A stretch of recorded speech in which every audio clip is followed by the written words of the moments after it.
little bit more quickly. No, it's all good, you know, and also, you know, if you see that some pockets are full, you can remind me, because sometimes I'm a human, you know. Yeah.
Down in the middle. Yeah. Is it okay for you? Yeah.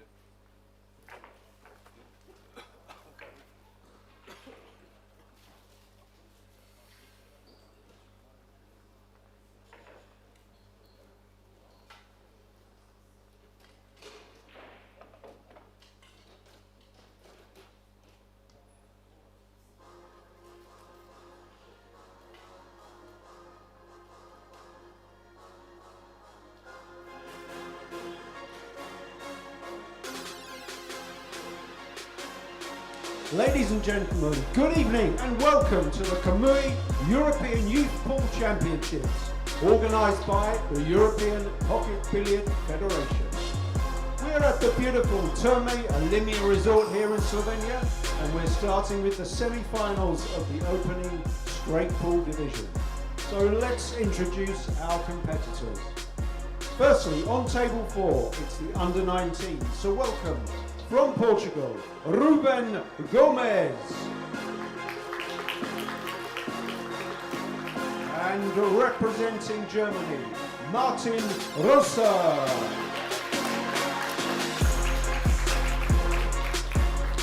On table 3, it's the under 17s. So from Germany, Haojing Zhang. And from Slovenia, it's Maj Badovinac.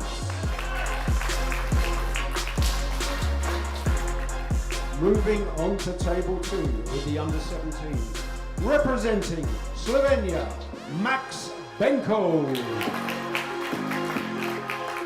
And his opponent from Lithuania, Azuelas Taravichos. And finally here on table 1, from Poland, Jakub Krobot. And his opponent representing Sweden, Walter Laikra. The races are to 100 for the under 19s and to 75 for the under 17s. Your referees in charge of the action are on table 4, Strechko Petrovic of Bosnia Herzegovina. On table 3, Alda Ozdika of Turkey. On table 2, Maria Zlateva of Bulgaria. And here on table 1, Vladislav Belkovs of Latvia. Players, you may lag for the break.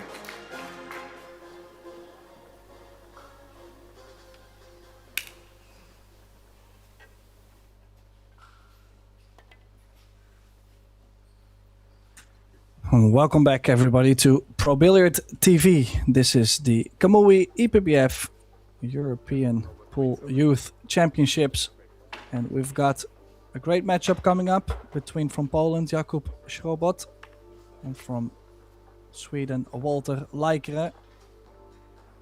This is triple, the first discipline out of 4.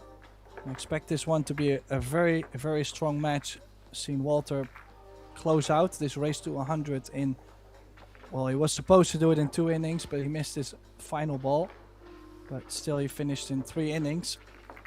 And Jakub has had some good results over the years on the junior championship. So definitely a great match coming up. Hopefully everybody got their drinks ready. Get some snacks in.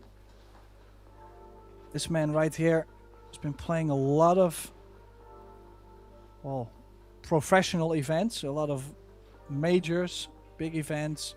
He's been beating on the pros a bit, so yeah, difficult to pick a winner. Maybe the favorite for the win in this event today, who knows. We still need to win 1 more after this match, so semi-final to kick off and Walter Laikra to break. Every point, or every ball, is 1 point. He needs to, 2 balls need to hit the rail, and the cue ball needs to hit the rail.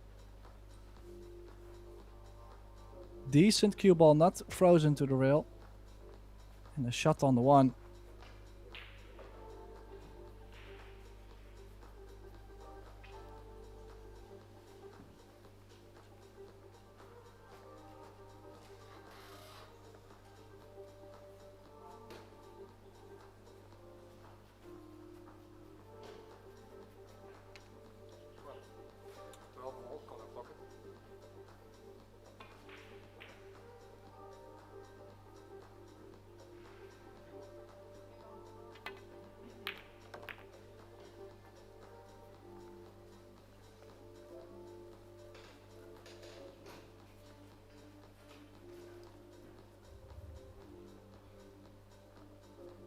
And right off the bat in stroke, I mean, they both have played quite some matches today, so cannot imagine them not being in stroke.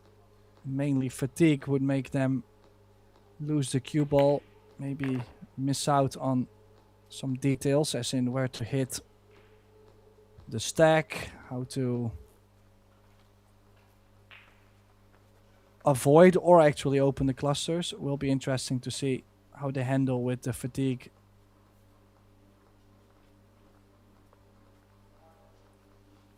We do have active table referees, so they won't be wrecking themselves anymore.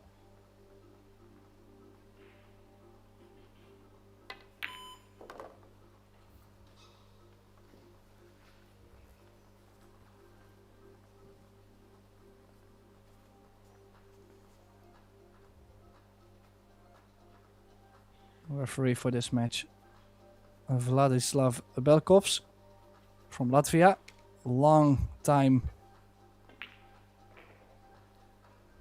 EPBF referee, and also has traveled the world to do so.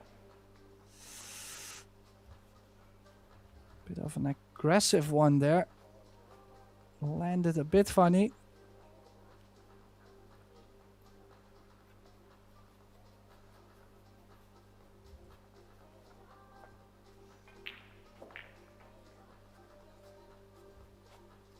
Got on the 11 still available. Or maybe a 15-5 combination. Well, gotta say, I think the 13 would still go. 13 ball on the pocket. Yeah, it does still go, so I'm not gonna say he gets away with it. It was kind of close to already be bad news. And again, a little bit bad news.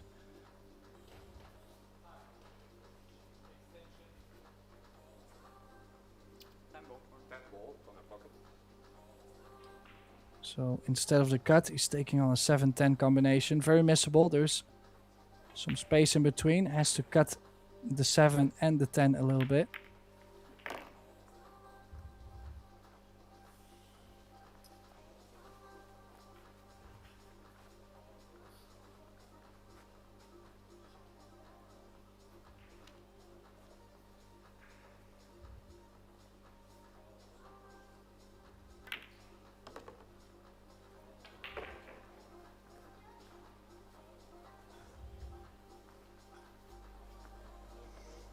Yeah, I find in straight pool most of the time the first track the most difficult because your opponent has some influence. So if they miss a ball, they bump all the break balls away or they make a big cluster.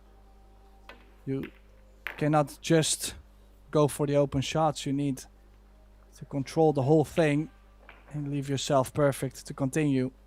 Plus, I mean, you still need to catch a bit of a gear early on. So couple things that are difficult in the beginning.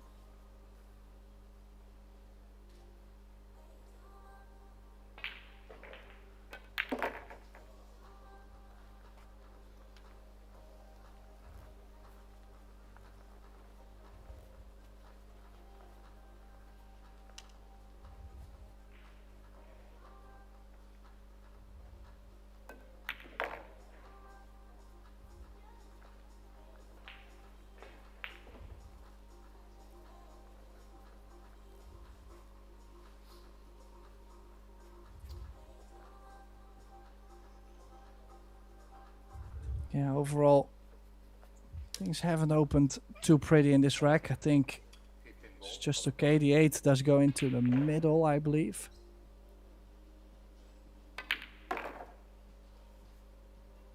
Oh. Oh, that's the end of the run.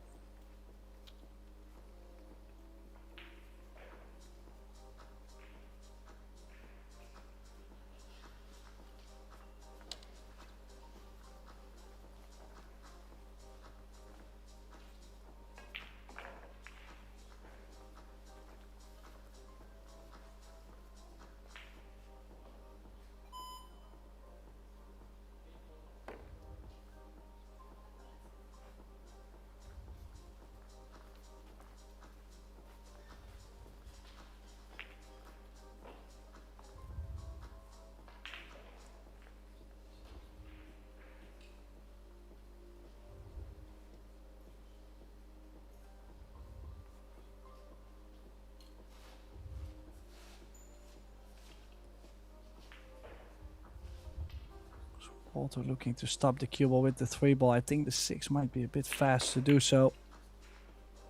Oh, that's why he's played the 3. I think, yeah, it looks like he's left the 2-8 combination on. The 6 might work as a break shot. And the 3 has the wrong angle to actually get on the 2 and the 8. So, well, maybe the combination is a bit wild, but that means this needs a big stroke.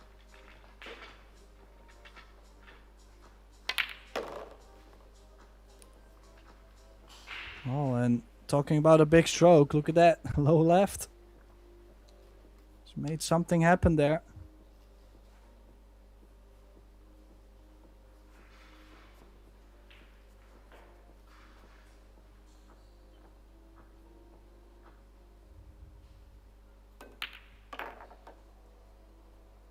Well, Interesting how he's moving the 6.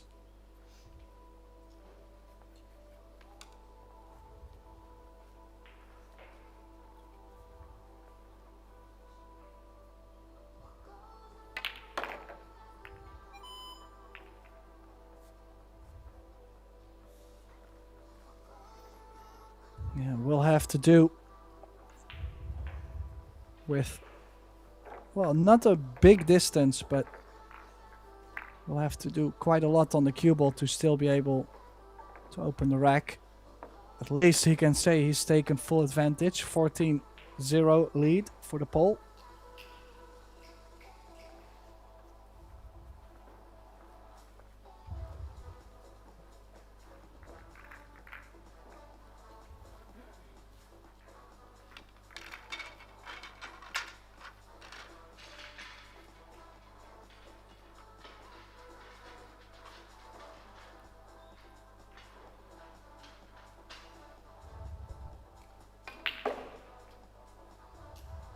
As you can see on the other table, another great semi-final, Max Banco and as well as Tadara Vicious, who's had so many close matches so far in this tournament.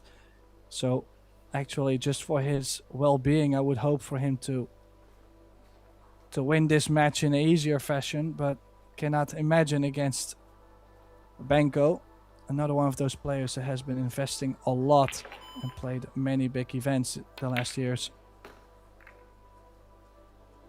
Well, this is one of the risks, to take on the 6 and try to do something. Gotta say, the leave is not too horrible.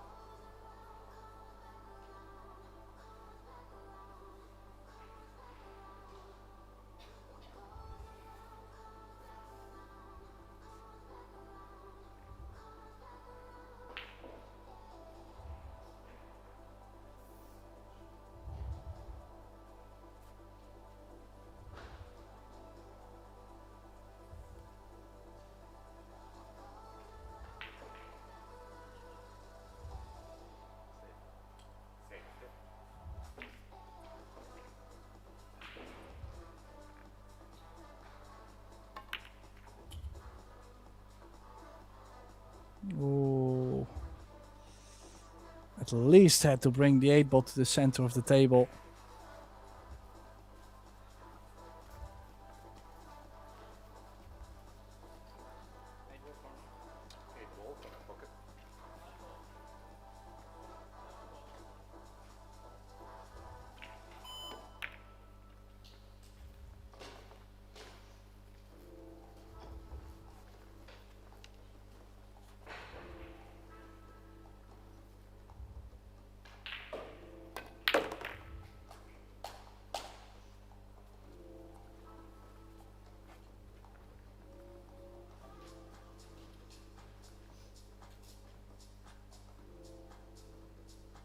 Well, a long tester early on, this 13.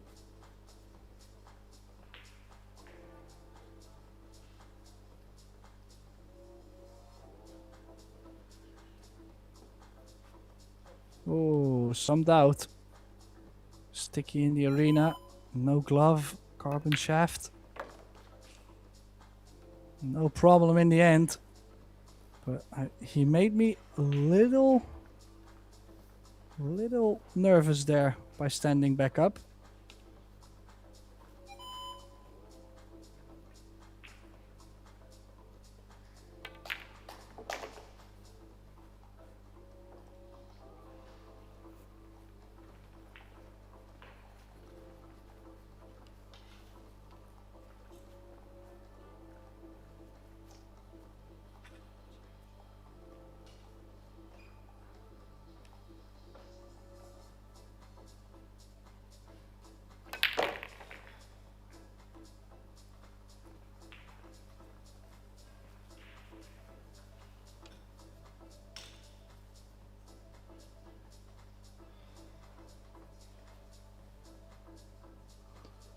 Yeah, rack doesn't really seem to be opening so easily.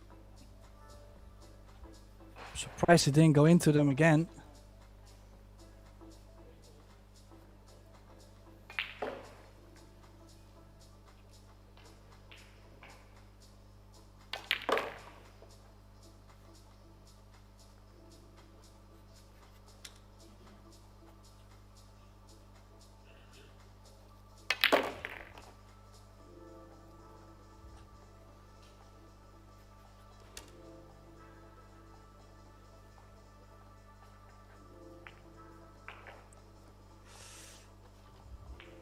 I don't think this. Well, he might still go for a very thin cut. Well, yeah. I mean, it's still a thin cut. I mean, the 2 ball is very missable. Good news is he can run the cue ball 3 rails, maybe even 4. Extension on the cue. Yeah, like I said, it's easy to miss those. It's not easy at all, especially who's trying to hold the cue ball.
Well, a long tough 10. Kinda has to take his chances. The cue ball is gonna run into the top of the 4. Oh, he's even gonna draw this into them. Confident cueing. Look at the cue ball. Well, I have to say, for such a brave shot.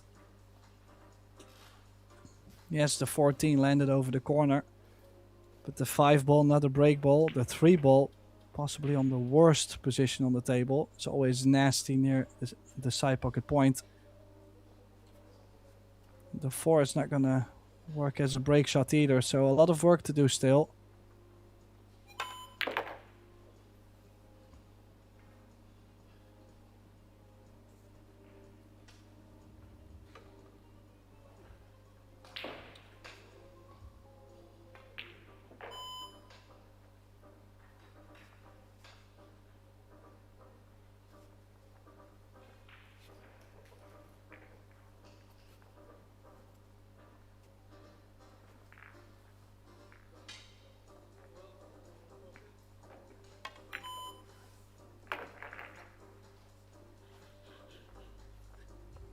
Yeah, the weird thing is the fact that, okay, he's taking the 4 away, but yeah, are you gonna take the 3 and have the 5 respotted on the top side of the table, or are you just going to make the 5 and play safe? Cannot imagine this 3 ball being a very nice break shot. Yeah, hasn't even tried to get something on the 3 ball.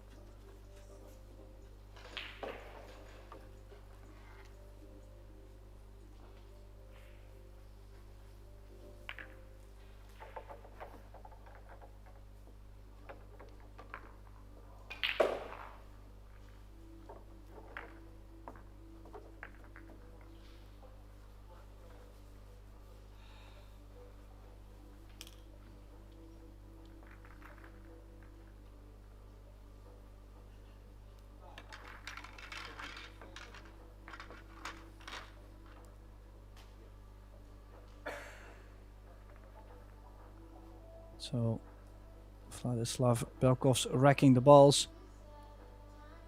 Back to playing the safety battle on this, I'm assuming.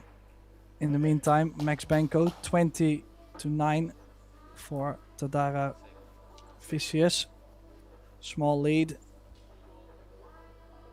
The other under 17 semi-final. Badovinac is 29-3 up against Haojing Zhang from Germany. And Ruben Gomez, another new name for me. He's 20-5 up against Martin Takeshi Reuser from Germany. So interesting.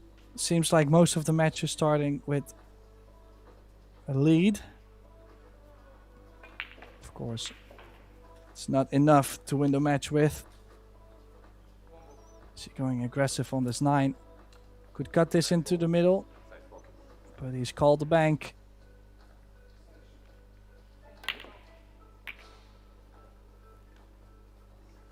Well, and not even missing the 9, but also to bring the 3 ball into play. That's something Walter is gonna like.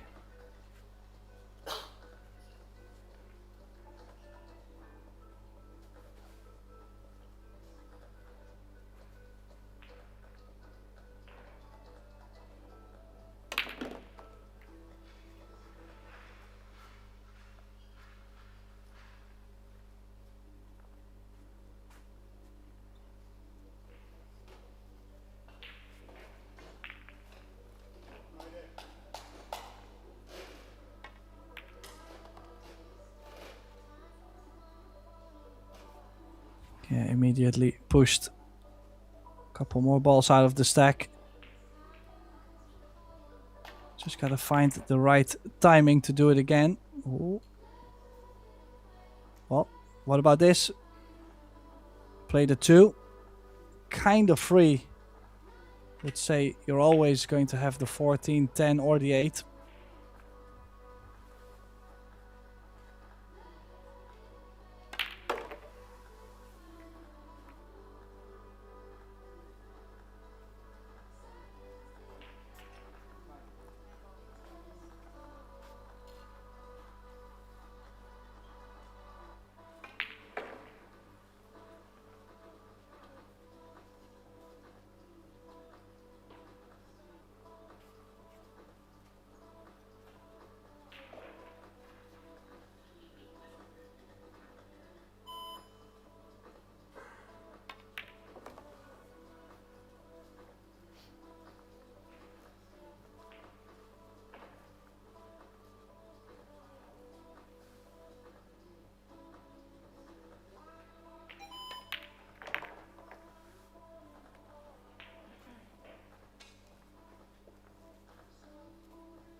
Oh, it's just okay. Can still play this with inside spin to run into the 10.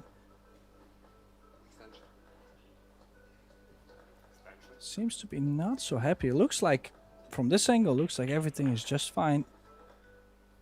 Okay, yeah, there's always a risk of the double hit. What else are you gonna play? You kind of have to play the 8.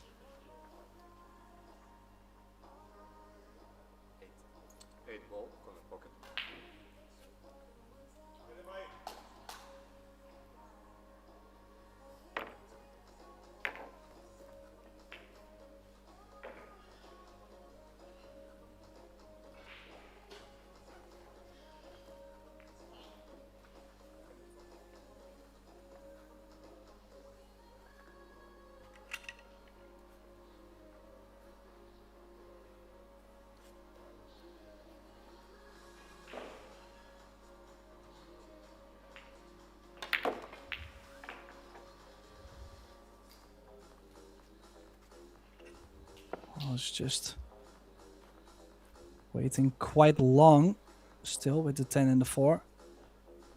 Just don't think the 1 ball is so nice to do anything.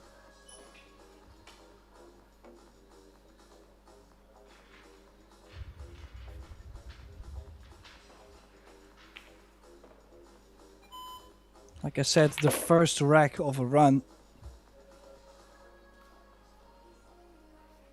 is, in my opinion, always the most difficult one, especially when two players have shot a couple balls. Just gets messy, different choices. But still, he's opened up the rack a couple times, and for him to still have it till the end like this, bit of a bummer.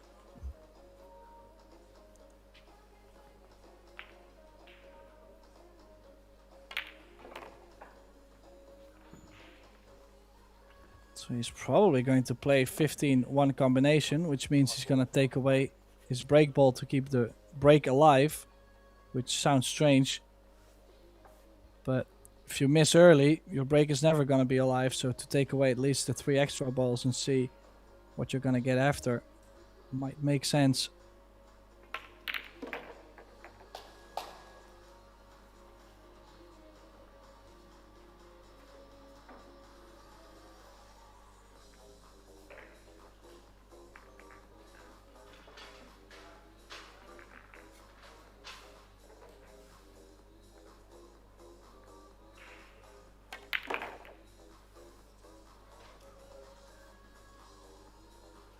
Well, gotta say that tempo really has not moved in such a horrible position. Yeah, I like to stop the cue ball. That's just enough to where you don't have to force the cue ball, and it's also not a crazy cut. So he might actually make something happen here. Weren't looking so great, the couple balls on the left, but he's made something work. 22-20. He's played himself right back into it. In the meantime, looks like Owią�cal has found some rhythm. 33 against 9.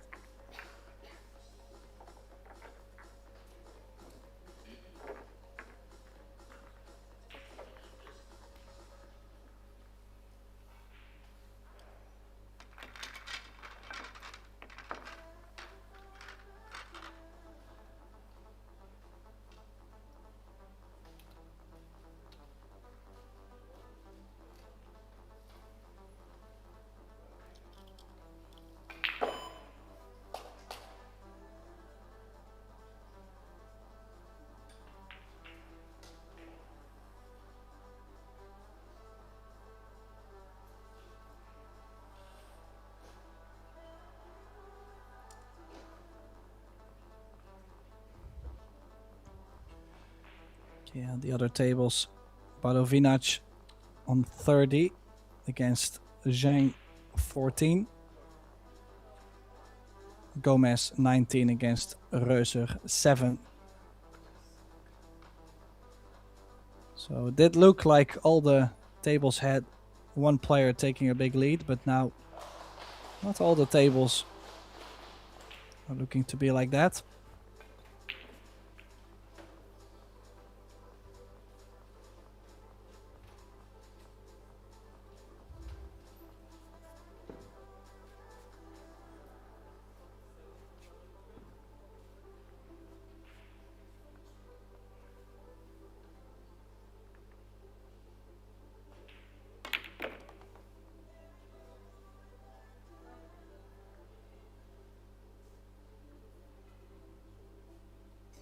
Yeah, one of the dangers of this, I kind of like to play top left and go for the corner of the rack. I think this might be end of the run, and very difficult to play safe from this position with 6 balls in the open. So I have to think this through, and now 30 something seconds left. You do get some more time after the break shot, but if you're hooked like this, it's only gonna help you just a little bit.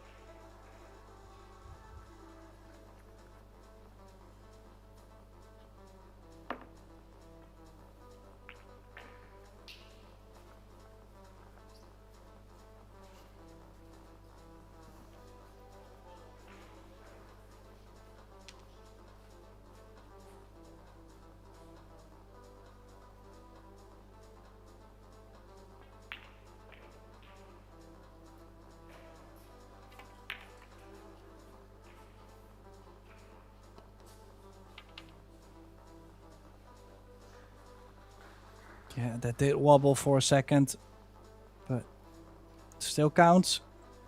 tap on the table saying, well, I got lucky there, my apologies. But somewhere deep inside he's very relieved, of course, to make the ball.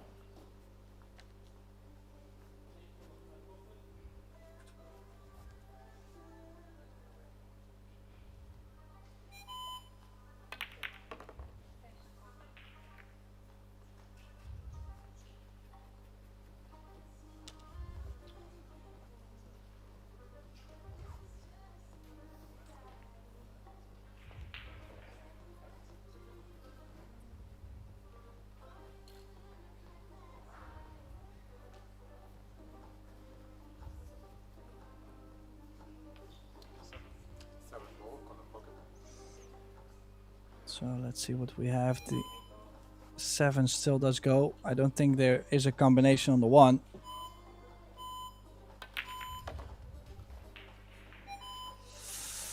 Needs the 12 to move out of the way. I think it's just okay to still have the 11. It's a bit of a tight rack.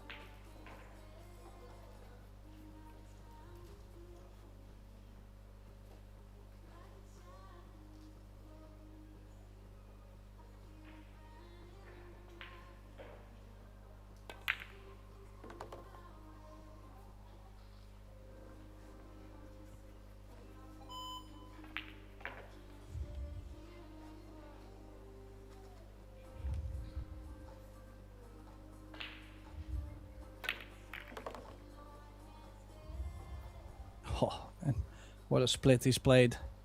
Nice shot there. So I said there's good signs for this match. It won't be a match where they're going to be missing the balls all over. I also don't think they're going to be feeling the heat too much. Like I said, both of them, they definitely have the experience.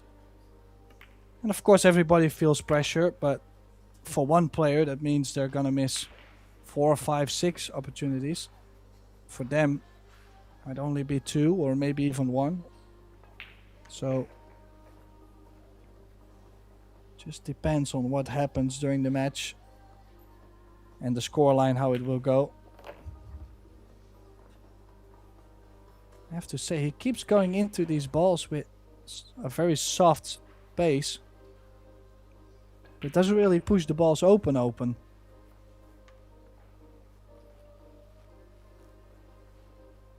Oh, he's now taking on this combination. I'd rather shoot the 12. Two balls on the pocket.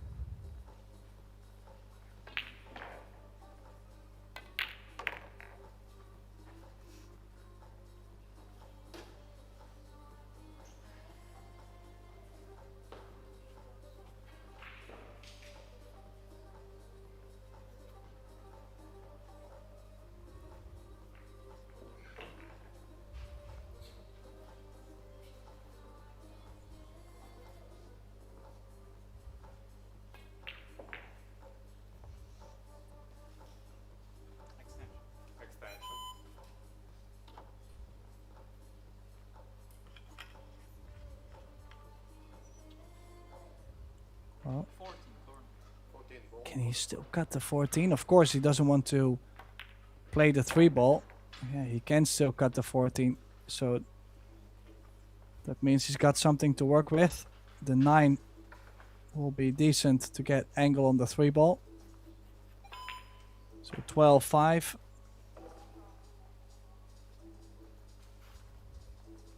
And then the 15 to stun over to the 9. No, he's chosen to pick up the 9 first, and I don't really understand. Like, was he going to play 9-15-5? I think it's quite a lot of work to get the proper angle from the 5 to the 3 ball.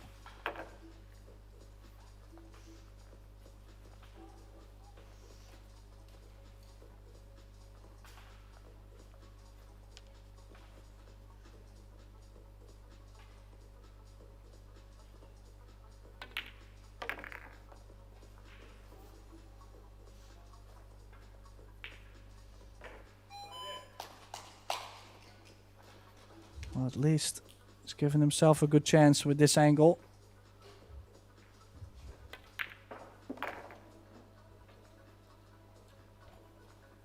But you see that much traveling with the cue ball.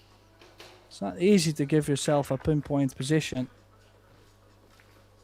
So a big cut needed, at least. He's got a break ball. He's taken the lead again. 34-21. Oþēļ now 35 against 20 against Tadaravicius. Things looked to be quite alright for Max there, but also starting to get a bit closer.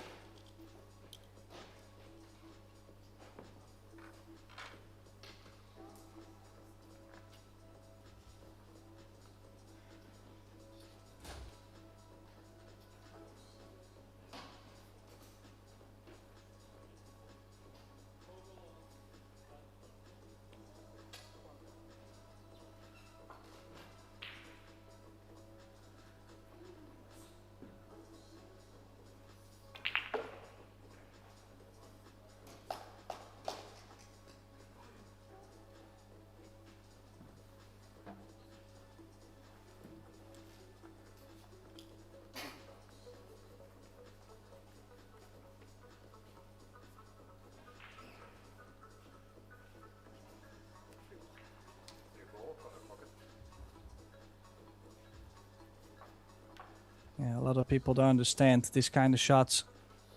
Some of them, they might not even make them in their local pool room. And this is one of the biggest competitions in Europe, and he just rolled it in, got a nice shape on the 11. And after the 11, he might have a nice shot on the 7 to bust the rack right away.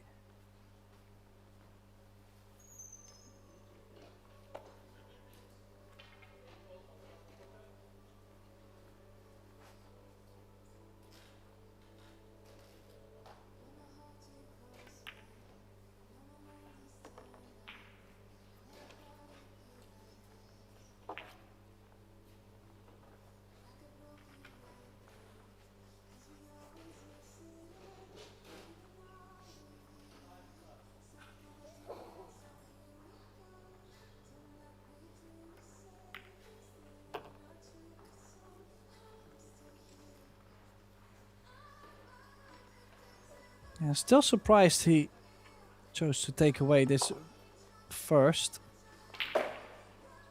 How is he now going to get back to where the 7 is not like a major cut? You don't want to give yourself a super big angle like he just did. Can he go back to the middle of the table? Maybe straight on the 2.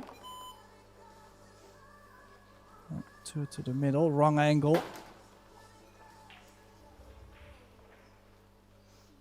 Just slightly out of line. So he's now opting to shoot the 10. It's already a long shot. I think the best way he can play it is to stop the cue ball and take that angle on the 7.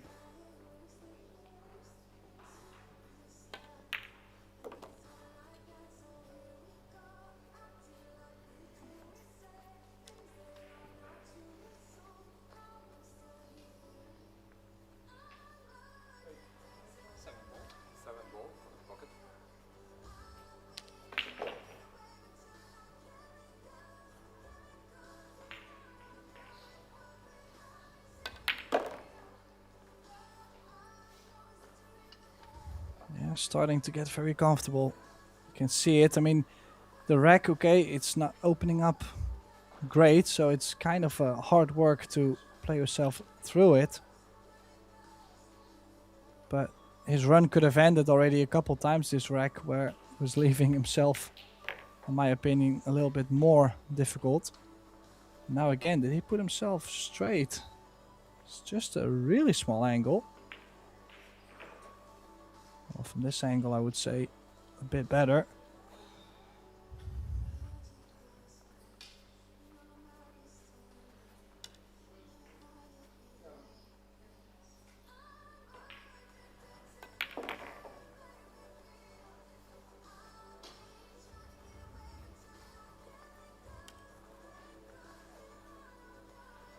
focused look on Walter's face. He looks like he's kind of staring down just the hole. He knows, especially in straight pool, you really don't have to look at anything your opponent does.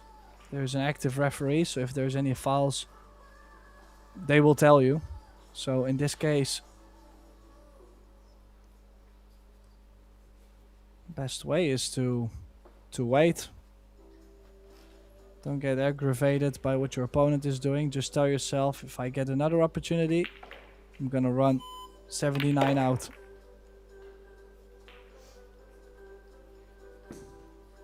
Decent bump. Still no real break shot. It's becoming a bit of a habit because the rack is not opening that much. Starting to become quite a struggle to get a break ball. The 8 is quite nice, but he also still has the 15 over to the other long rail, so traveling back and forth. Yeah, this is difficult. This is a difficult road to go.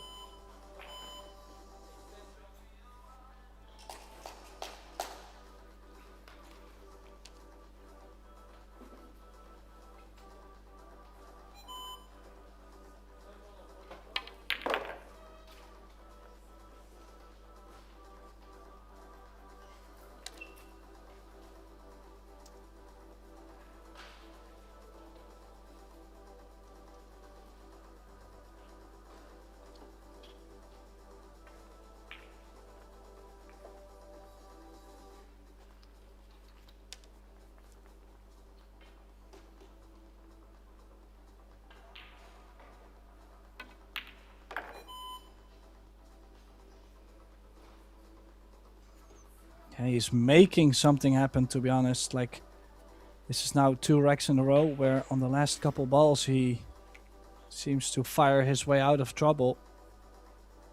And then again, I mean, in straight pool, I've seen players, I'm not saying he's this kind of player, but I've seen players that they can literally shoot from everywhere. World-class players.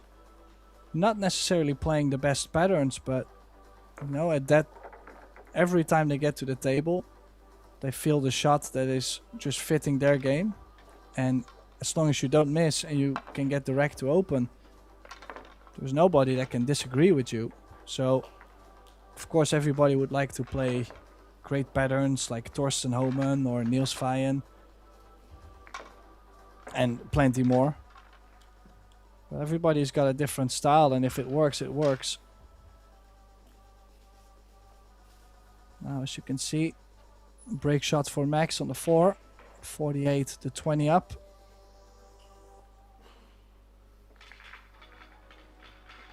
Means he only needs 2 racks from this position, and this break shot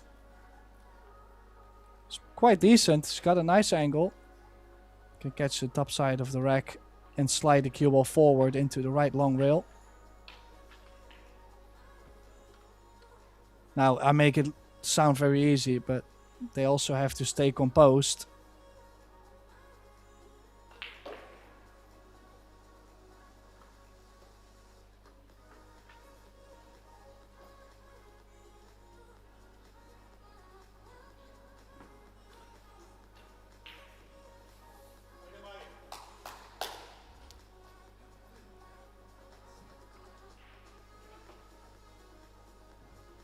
And 49 to 21 for Jakub Schrobot. The other 2 matches, Haojing Zhang and Maj Padovinac, 30 to 36, close one, and also Ruben Gomez against Martin Takeshi Reuser, 33 against 20. So looks like everything is starting to get close, but Max making the break ball. That's the last we're gonna see from table 2. Back to Jakub Schrobot, who actually gets a bit of a roll there. If he doesn't have the 5, he has the 10. If he has the 5, I like to get to the bottom soon.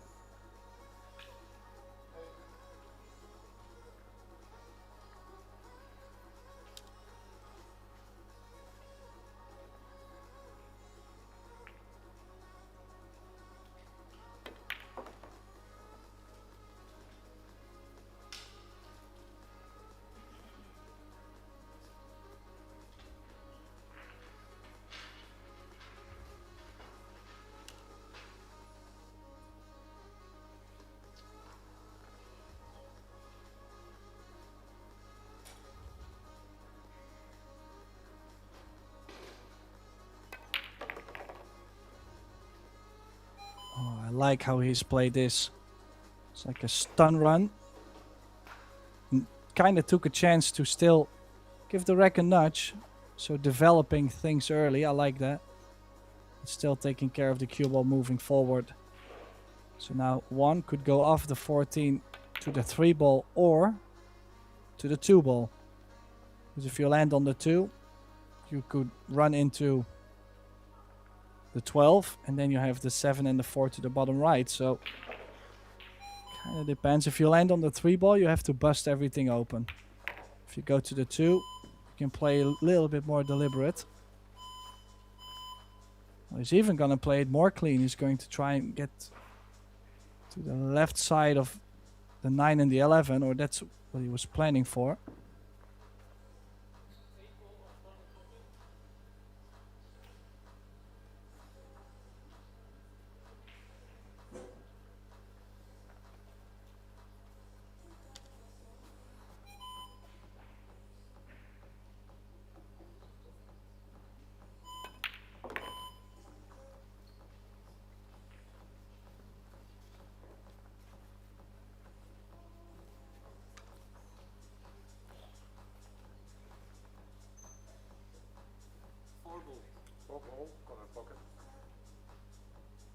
So now the 4. You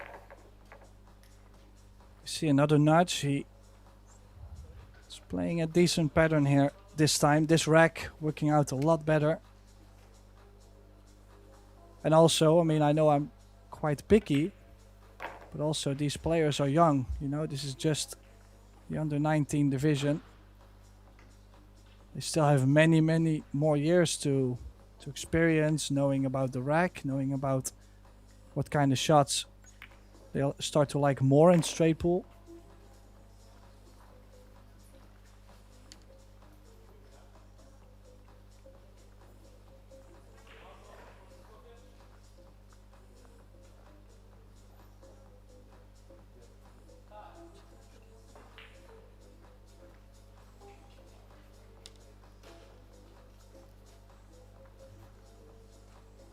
Yeah, just a bit too much angle on this 9 ball though to stay near the bottom side of the table.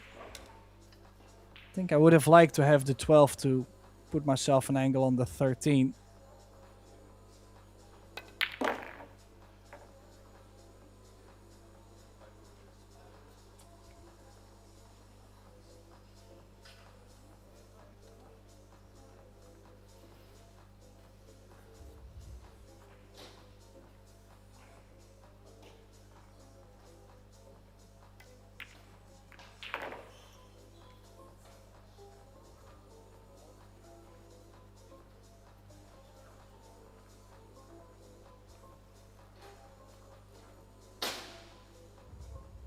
A bit of a different route now towards the end. I'm surprised he's going this way.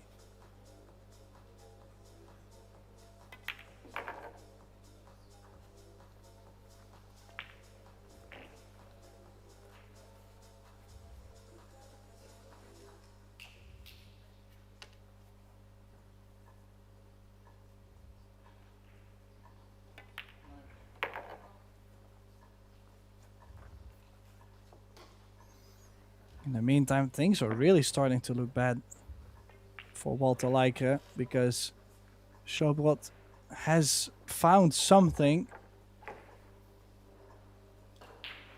Missed a chance at 22.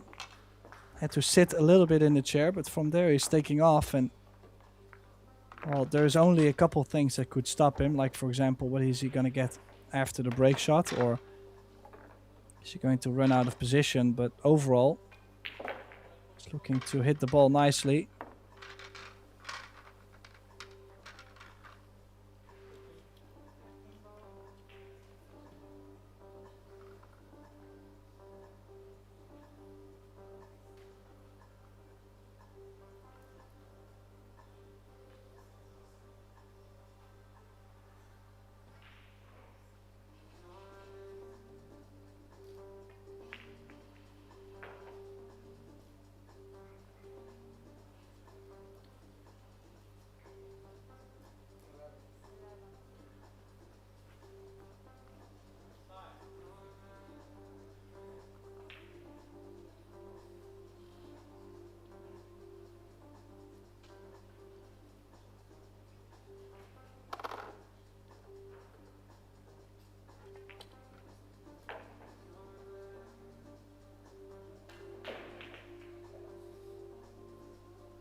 And also we've had the 10-ball start today.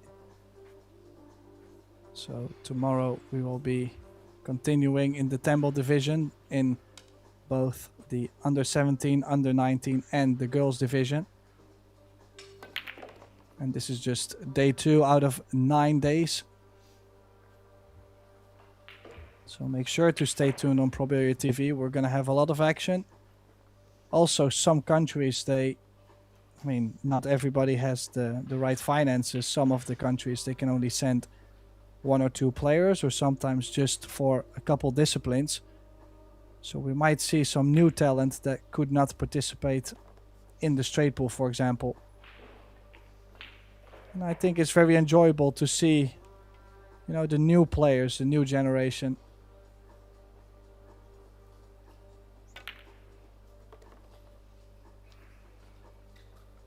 A little short.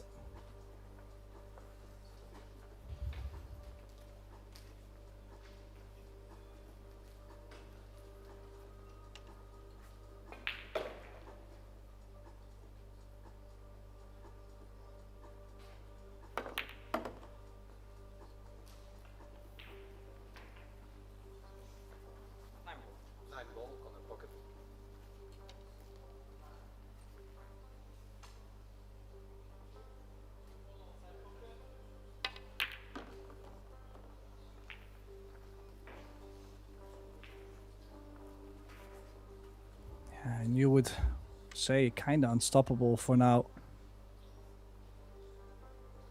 I would like to probably take the 11. Just push the 1 over the right middle. Give yourself space.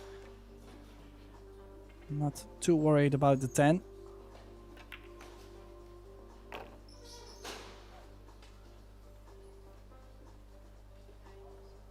If the 15 goes by, I kind of like to shoot the 15 first.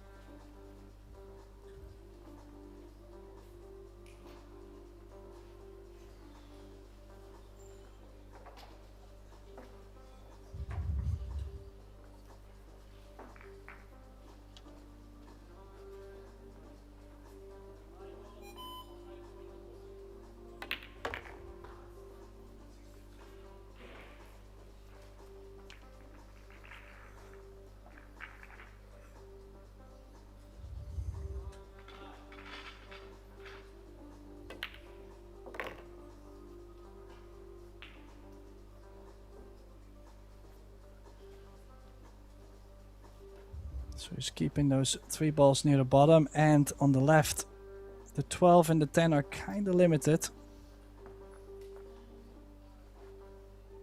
Has to get to the bottom soon. Has to go off the 5. Like I said, I did think he had the 15 earlier, but from here it should go. No, he's called the 7. He's gonna give it a nudge, maybe draw the cue ball back. Play for the 10 off the 15. No, even softer. Nice touch.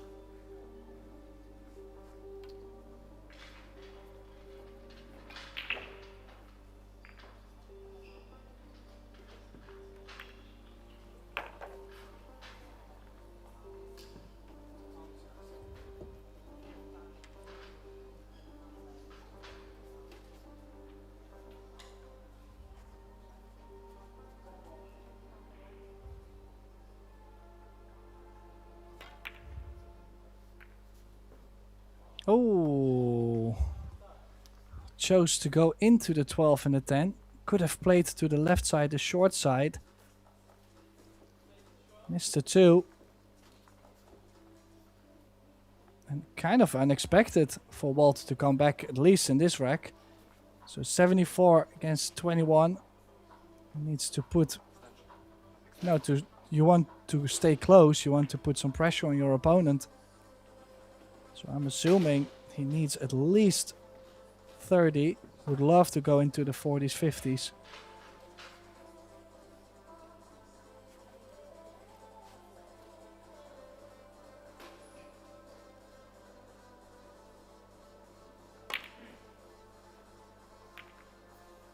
Oh, and then he's missed the first shot.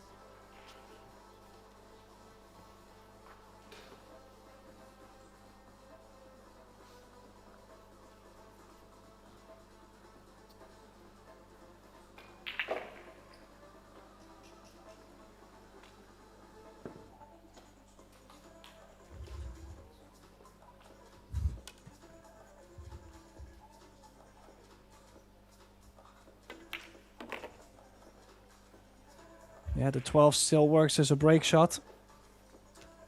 Just got to figure out how to get to the left side of the 12. Could stop the cue ball and go 2 or 3 rails off the 2. If he goes to this side, I was gonna say if you get yourself too much angle, it's difficult. I think it's just perfect to land into the long rail, or at least any angle on the 12 is gonna work.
Yeah, Max Benko is currently unstoppable, you could say.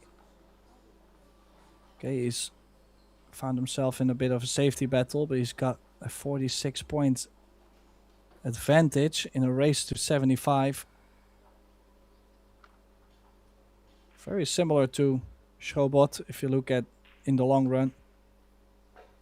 Has a 56 lead in a race to 100. I gotta say, that was a nifty shot in the middle.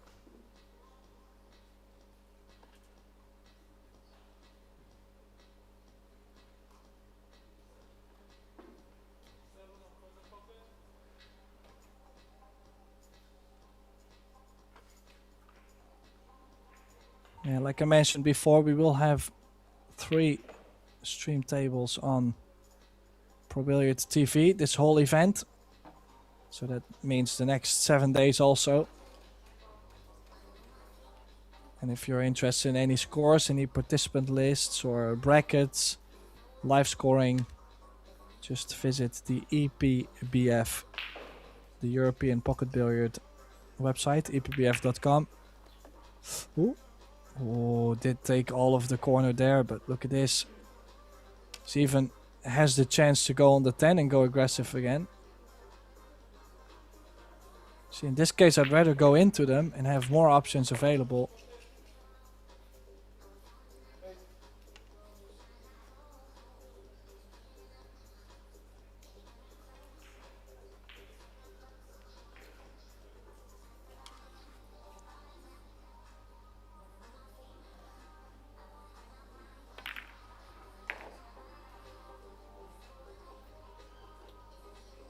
Yeah, everything is starting to wipe their feet, but they're still going in, so there's not much you can say.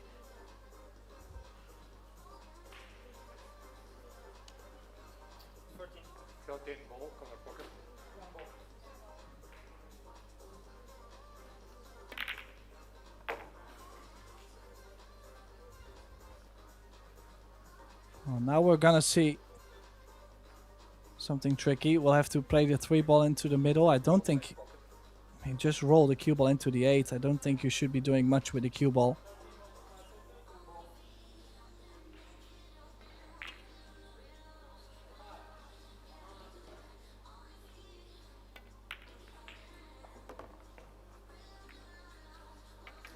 Oh, and that little bump on the 6. Everything is working out for him too.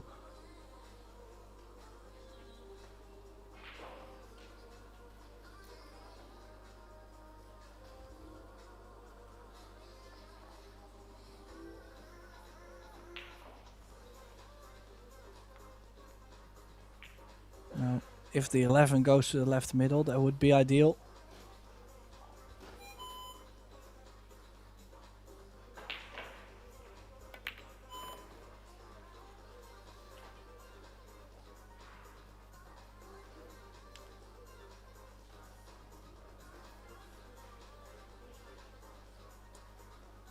Yeah, looks like table 1 and 2 might be over real soon. Table 3 and 4. Different story, very tight matches.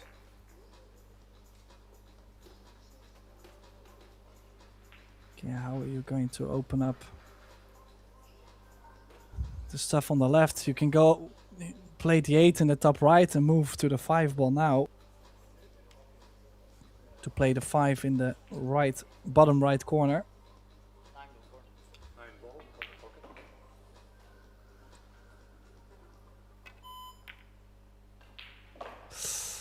Well, there's a miss. I think he's made things too difficult for himself. So 85 against 21. Walter just missed his first ball. It's time for him to make this at least somewhat exciting. Some pressure should be here.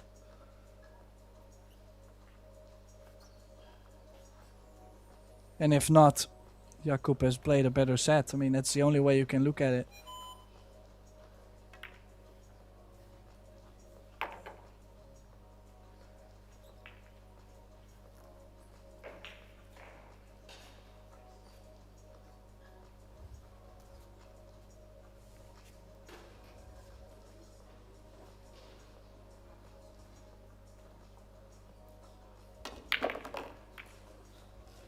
Perfect cue ball running into it, but well, the L11 now blocking the 4 to the top right, so needs a bit of work there. I think the 15 works as a break shot, so you can take the 1 to go up to the 4.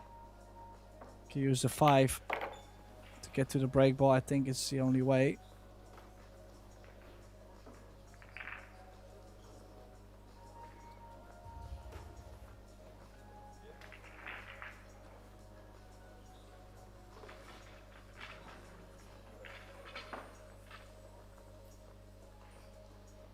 I was playing a different way. I like this though, to be honest. It's just that it's landed a bit straighter on the 11. It would be nice if he had the angle to pop out, play the 4 in the middle and have the 15. Now he's just got to make sure he has angle on the 4.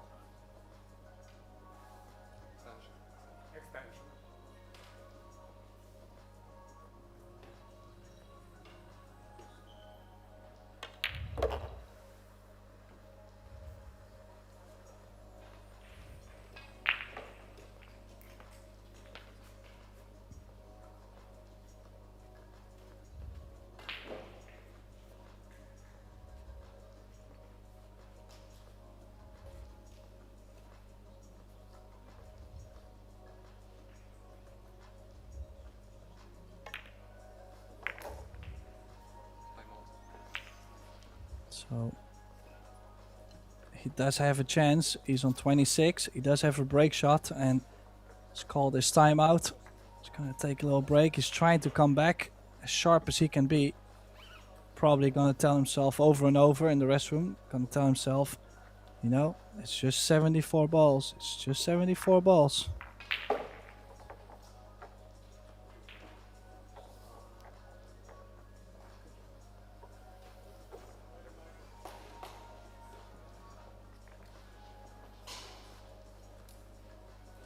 So in the meantime, we have a very similar situation happening on table 2 with Tatarafisius. He needs 46 to come back from the dead. And any mistake could be the last one.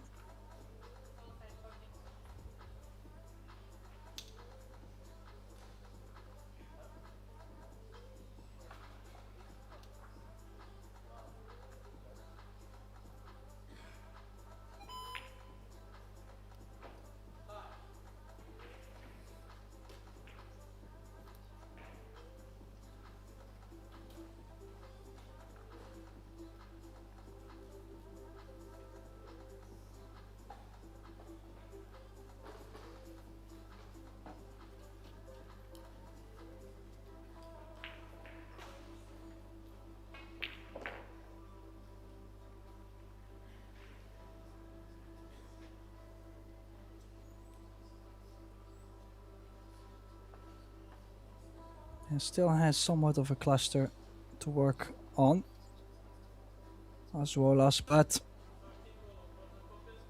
I like the fact that he's taking a lot more time now. I felt like his previous match he was playing a bit too fast, a bit too confident on the cueing, and then his cue ball control was not there.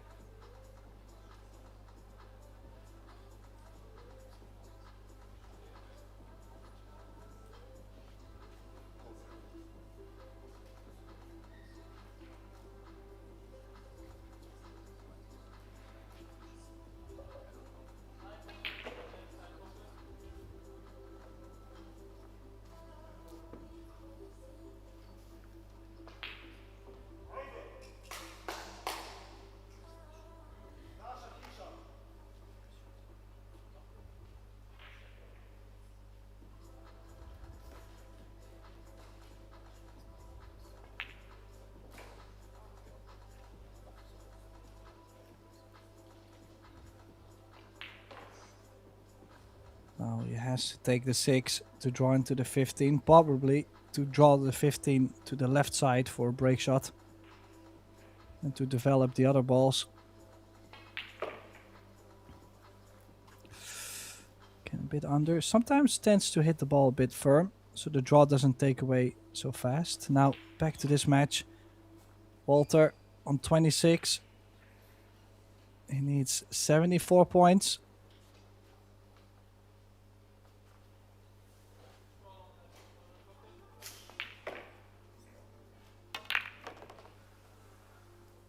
Oh, gotta watch the cue ball. It's gonna stay.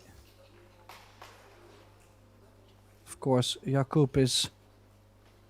Every time the cue ball is gonna be close to a pocket, he's gonna be praying for it to drop. I mean, he knows one mistake, it's just a rack or maybe a rack and a half.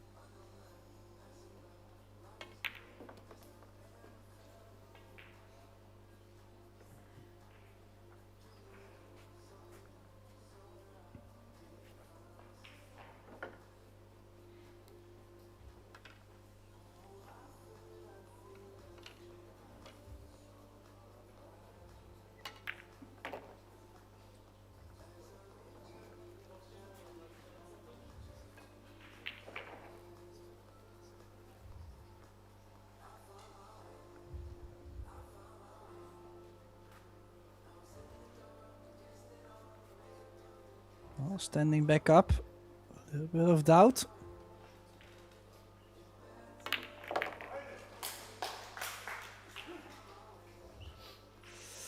It's not like this has opened up much nicer, kind of straight on the 14.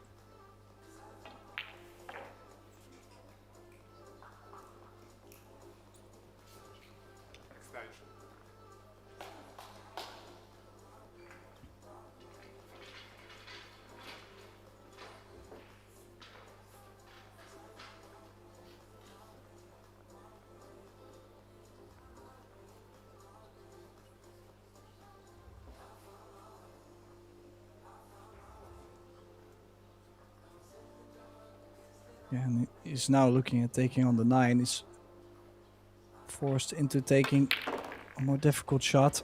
Again, a big screw. And the 13 moving 2 rails and freezing up again. It's just that little cluster, just...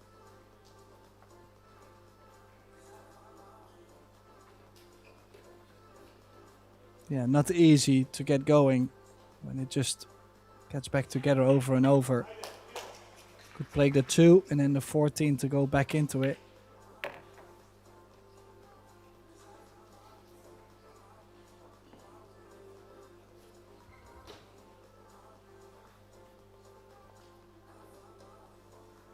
As far as I know, this is Walter's last European Championship, so he's going to try and take everything he can get. He's also won the World Junior Championship Hayball.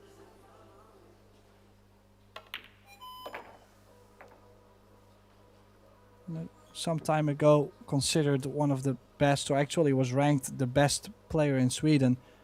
So that was already quite a feat when he was, let's say he was 16, 17.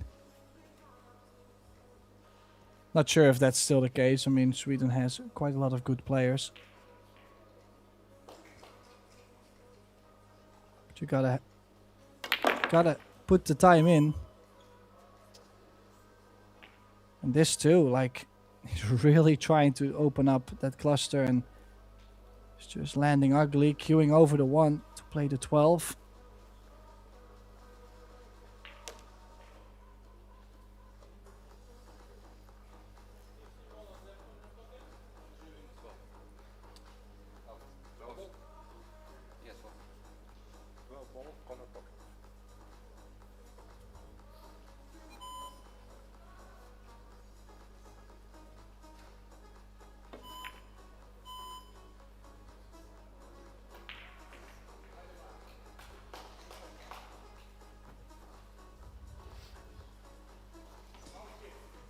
And then there is a mistake. It was a rough position for him. Honestly, that could have worked in so many ways. And that 12 wasn't easy. Just barely stayed up. So 7 balls on the table for Jakub. That means he's definitely gonna get on 91 if he runs out. And depending on the break ball. Well, not very nice, to be honest. Cue ball on the rail. Are we going to see any pressure maybe from this young man? Let's move this break ball a little bit, but I think it still works. You gotta get to the 14 first.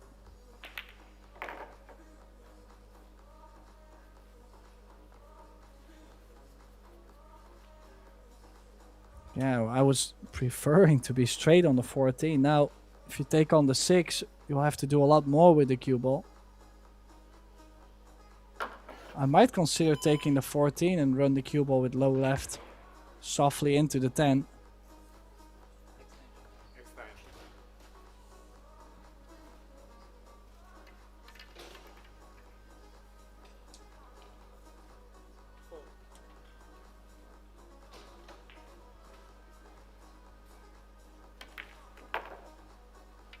Oh, his play is very firm. Oh, might have to play this 10 ball into the left middle. If he can hold that, because there's some angle on the 6 ball too. In the meantime, Tadara Vicious still climbing back. He's on 42 now. Benko on 70, so...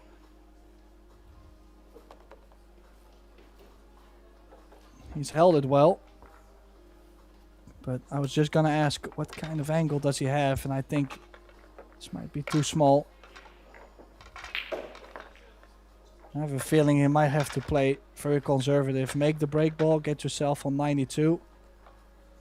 Take on a new safety battle.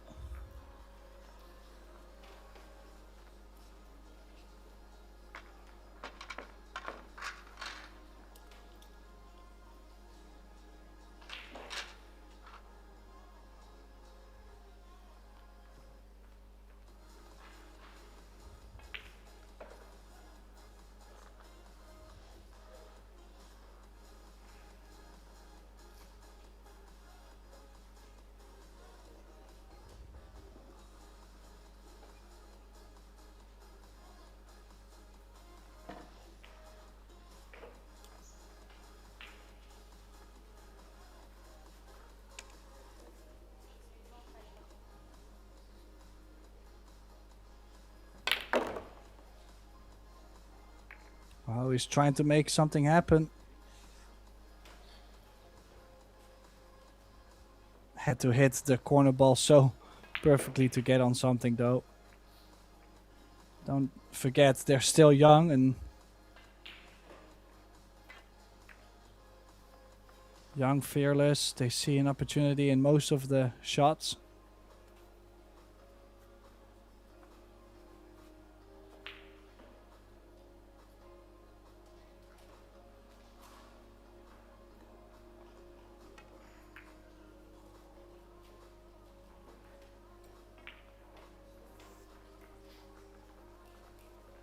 he's left something on. 92 to 35. Walter needs a big miss. Schrobot needs one big shot here.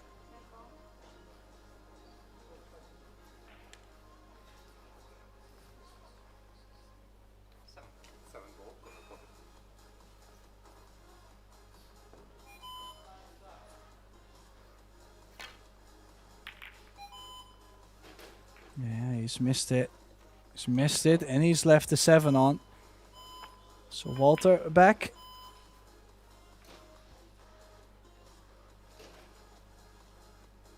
Gotta say though, he's missed a big opportunity earlier on. Then in the last run, he had, what was it, 10, maybe 15 points. So things are not looking too pretty for him. Needs 65 to stay alive.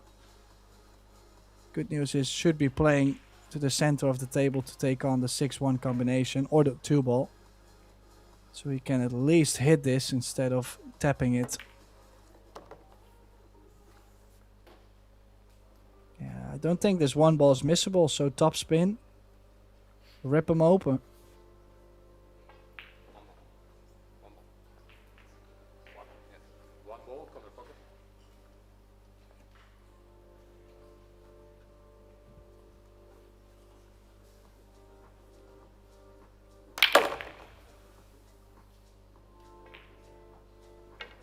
Ooh.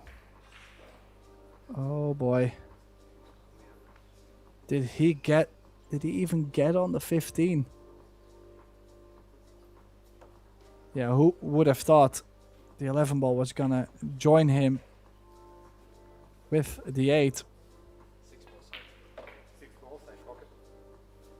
Wow, he's gonna play the 6 in the... No. Yeah, he's gonna play the 6 in the middle. This is super tough. 5 seconds left. Yeah, he's missed it. Frustration.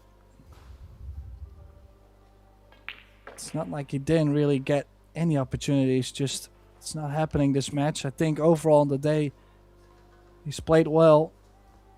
Maybe spent a bit too much energy there, who knows.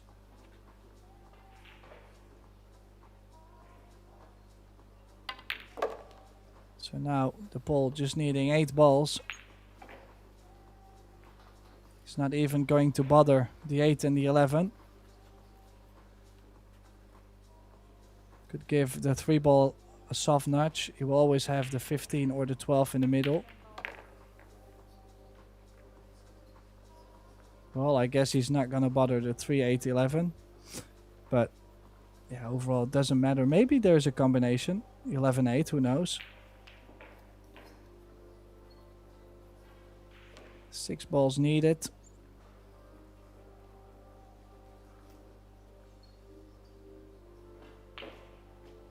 We'll probably draw for the 9 in the same corner, but just keeping things simple. 12 in the middle.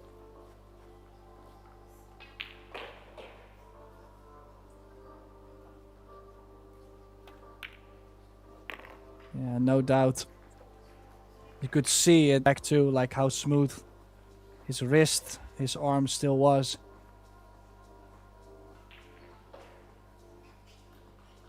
Be surprised if something weird happens now with how he just stepped the 12 into the middle. So stop on the 9, stop on the 14. Probably from the 13 up to the 4. No, he doesn't need to.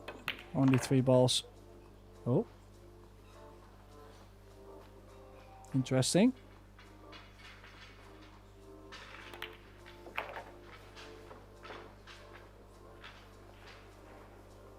Well, it's 1 more, but it's a little bit more distance. But this for Jakub Schrobot to get to the final. Oh, what did he do there? Had plenty of time. Not sure why he looked for it. And he's missed it. Can you believe it? He's missed it.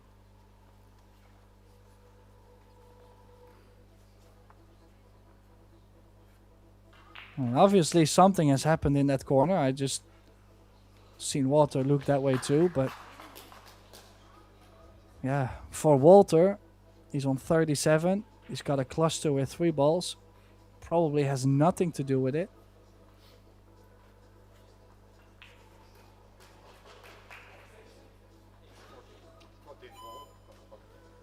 Can he roll the 14 in? Oh.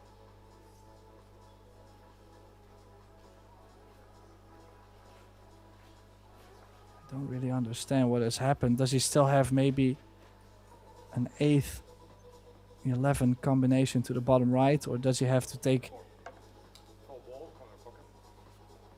I think he's playing safe, but...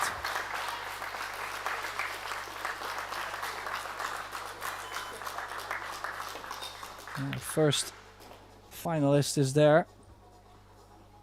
Haojing Zhang from Germany beats Maj Badovinac 75-65 in the under 17 division. So that means we're going to have at least a German in the final, possibly against Max Banco or Azuola's Tadaravicius, which is now 70-54. Yeah, and Jakub finishes it off. Disappointing for Walter, but gotta say the mid part for the poll, very strong performance. Thanks everybody for tuning in at Pro Billiard TV. If everything goes according schedule, our next match, the finals, are supposed to start at 8:30 Slovenian time, so that's in approximately 20 minutes. So hopefully I can get to welcome you back here live all the way from Slovenia, Podcetrtek. We'll see you soon.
try to do it like forward here.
da ostakel po već 2 godine.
I do remember. That was not the quickest day. Yeah, but if you take from Jakub, maybe if you take the GH out, camera over. I was there physically, mentally, not really, but Jakub and Thomas, please, photo. no way. No, just a little bit this way. Yes, perfect. Now you're good. It's equal. Because I need to record. No, yes, fine.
in and to your seats.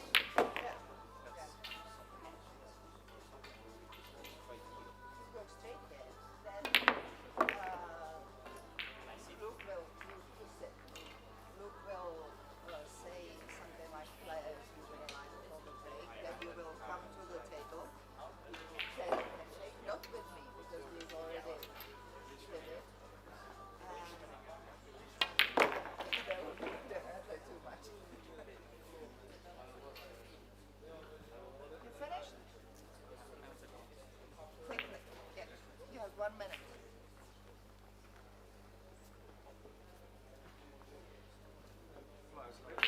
Sorry?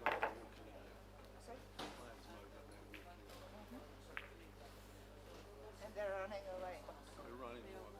Yeah, yeah.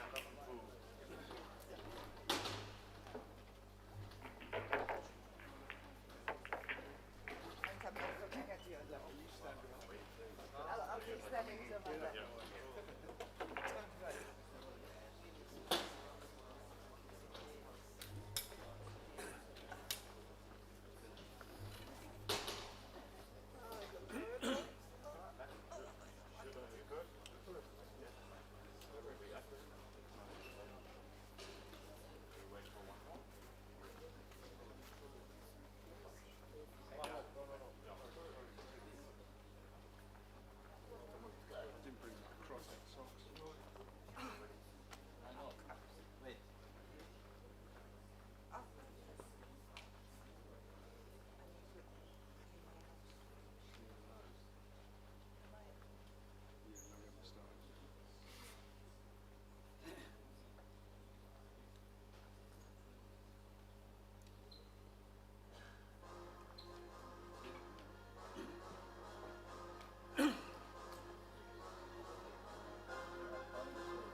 Good evening and welcome back to the straight pool finals at the Kamui European Youth Pool Championships organised by the European Pocket Billiard Federation.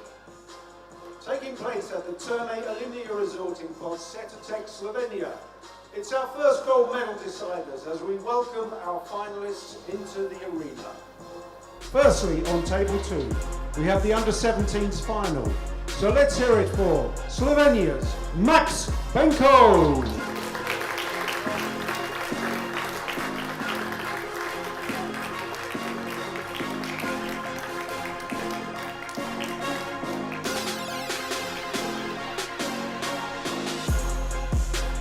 And representing Germany, will you welcome Haojing Yang?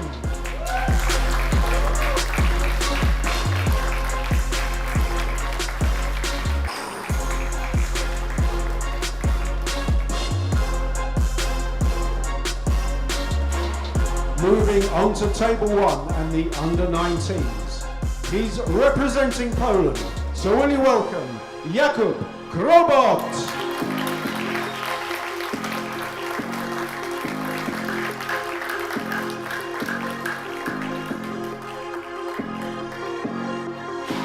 And his opponent from Portugal, will you welcome Ruben Gomez?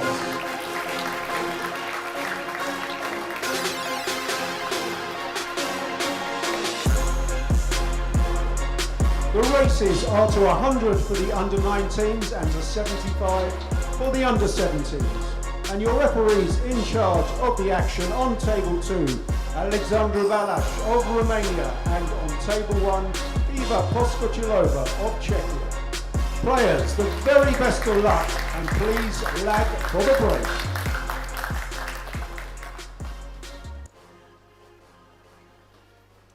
Welcome back to Pro Billiard TV. This is the Kamui EPBF European Pool Youth Championships. And we have the final in the straight pool coming up. This is the under-19 division.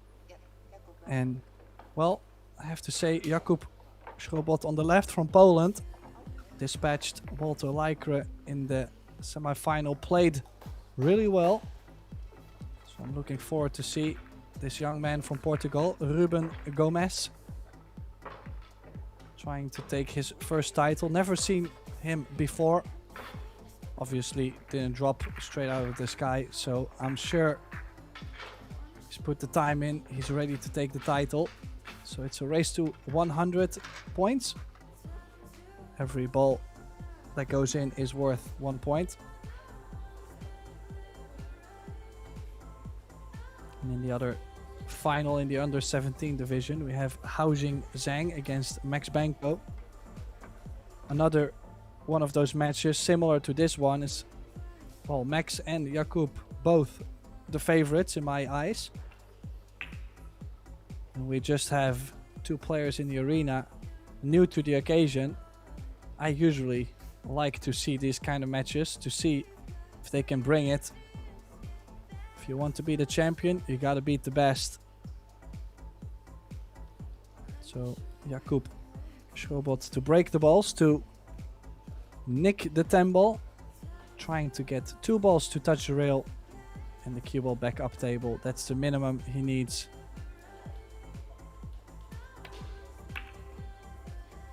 Bit full. Needs the cue ball to be tied to the rail because he's left a lot of balls open.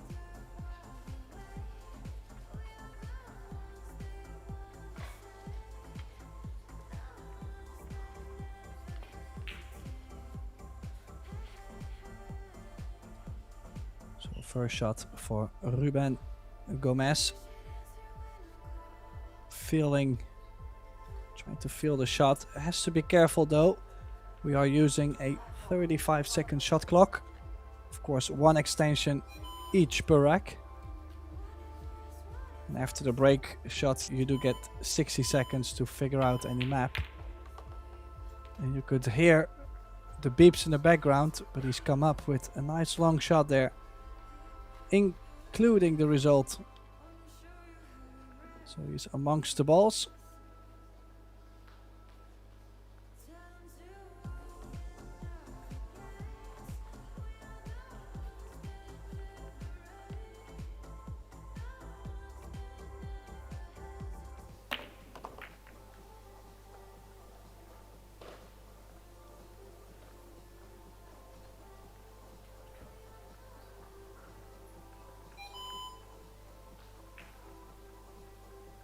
Yeah, a little bit of a spread. If he can take the 11 out soon, gives more space for the 15 and the 6 to the bottom right.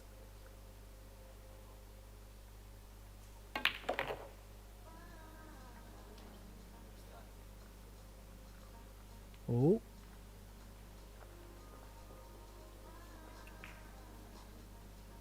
Did he just nestle above the 15? Did he not land on the 11? That would be a bit of a brutal roll.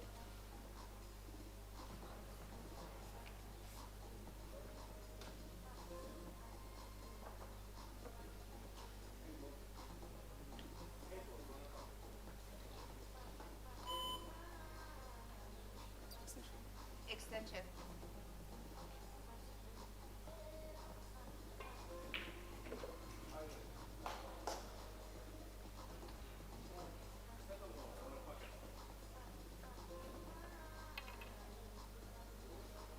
Can he? Well, he has to play safe. So cue ball under the stack. Would be a disappointing run. He's played a really good opening shot to only finish with 3 points.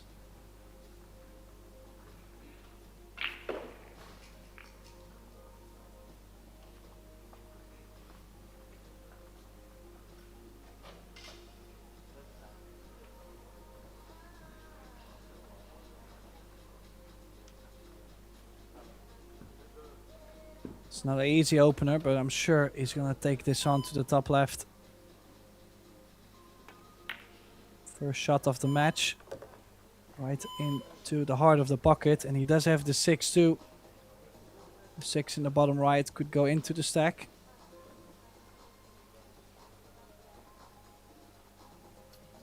Temple corner pocket.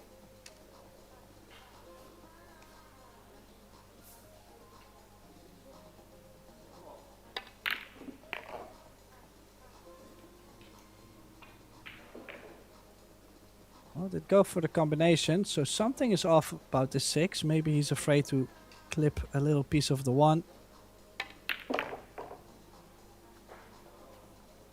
There is maybe a combination on the 8 actually to the bottom left. It would have been easier.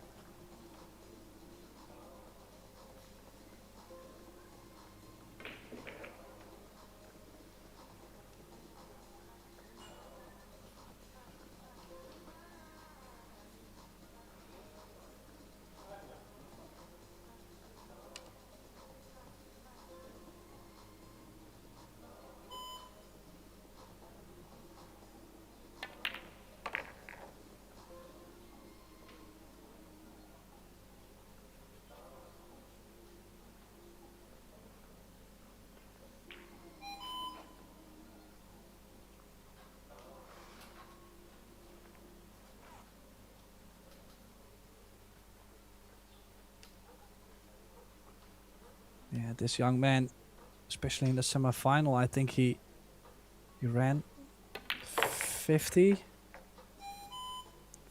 probably 50, 60 range, but just the way how things were going felt like give him anything, he would make the ball. He was just starting to be very fluent in the cueing. Gotta say, this is not the most prettiest start, as I mentioned the previous match too. In my opinion, the first rack being the most difficult. Both players have been nudging the balls, and you know, it's not easy to get going, to find your rhythm right from the start. Does he get at least some angle on the 7 to make it happen? I think he has. If he goes into the 13, the other 2 balls will open up.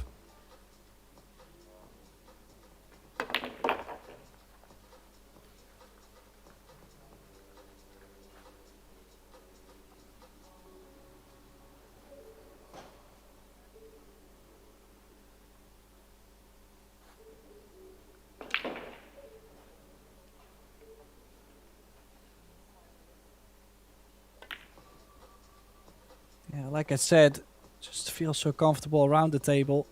And, well, 2 balls still in the rack.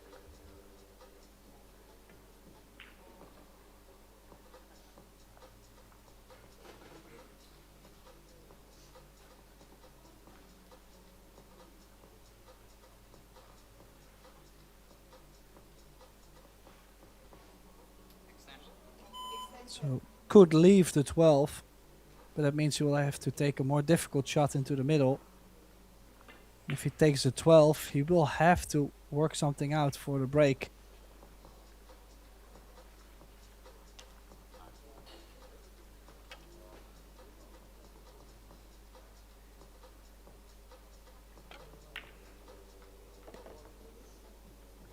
So what's his plan? Make the 8, nudge the 13 to the bottom short rail, and hopefully get some angle.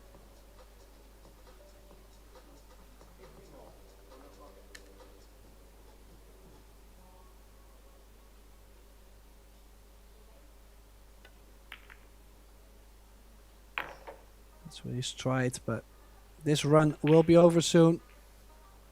Fairly straight on the 13. Wasn't easy. We've seen the rack not opening so great at times. And I've had a couple chats here and there with some of the players, some of the organizers there. Told me that it's quite hot inside. It's a bit sticky. Just the temperature, the conditions, it's super tough. So that could react on the balls. Then still, if you want to be the best player, you have to handle it well.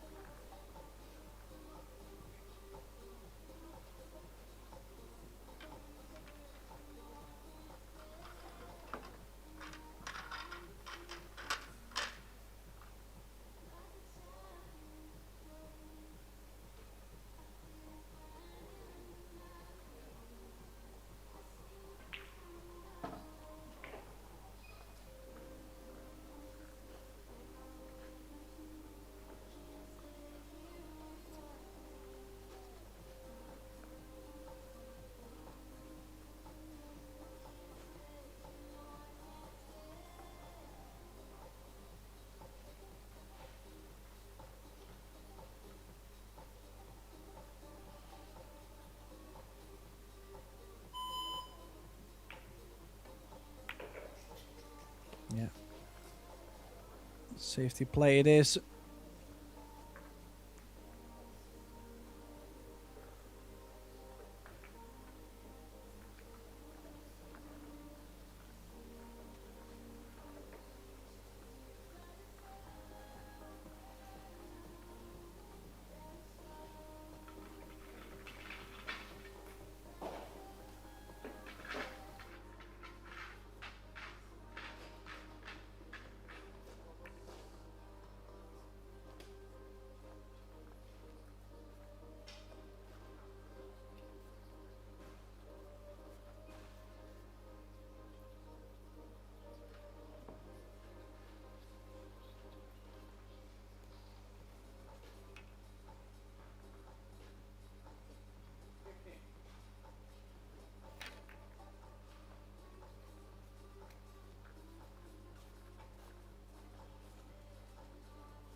Trying to create more distance.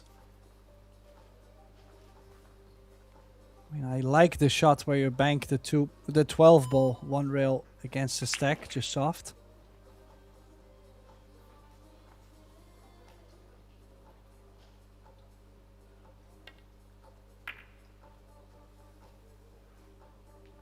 Well, I mean, gotta say this works too. I find it always scary when there's some gaps between.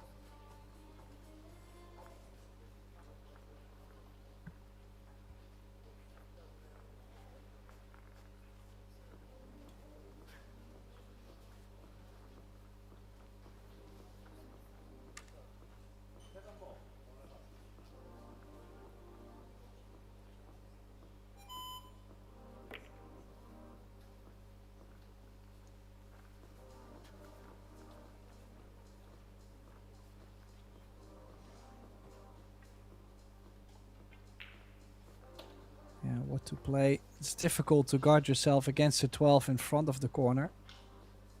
But what else can you play? Can you still bank the 2 ball past the left middle and the cue ball 1 rail against the stack? No, he just rolled on top of it. Now I would be afraid to leave a bank. I kind of feel like Jakub has to take on the bank too.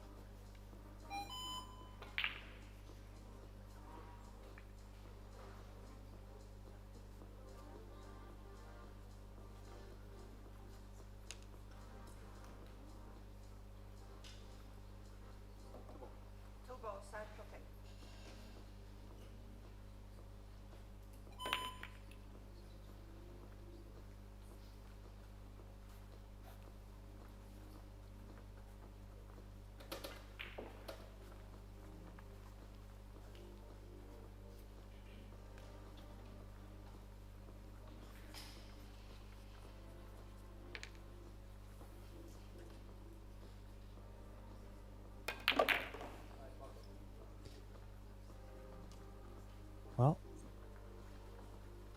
you would say a dream start. The 12 ball was a beautiful starter, at least for a run. Gotta say the cue ball has landed a bit awkward though. As you could see, did have a cut on the 6, is now opting for the 10. I feel like the 6 is easier because you're so nearby.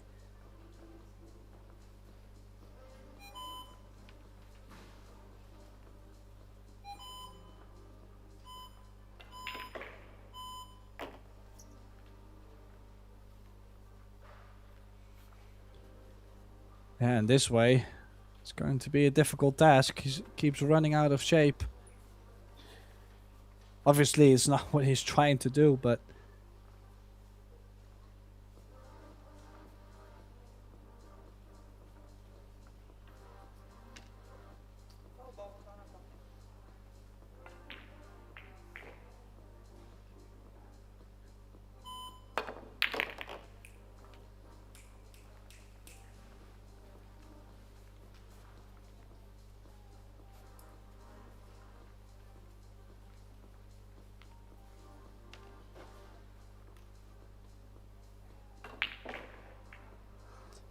So back to staying in line. Still needs to do something with the 9 and the 1. think if you can give the 9 a little nudge, the 1 ball still would work as a break shot.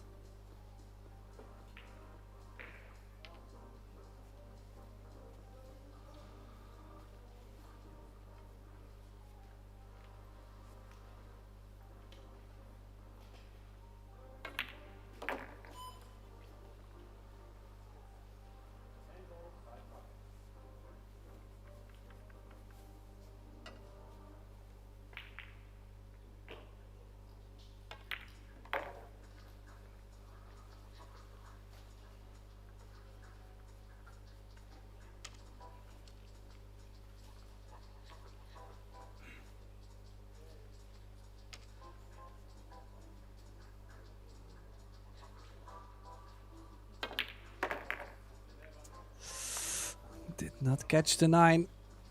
Okay, he still has the 5 ball as a break shot, so maybe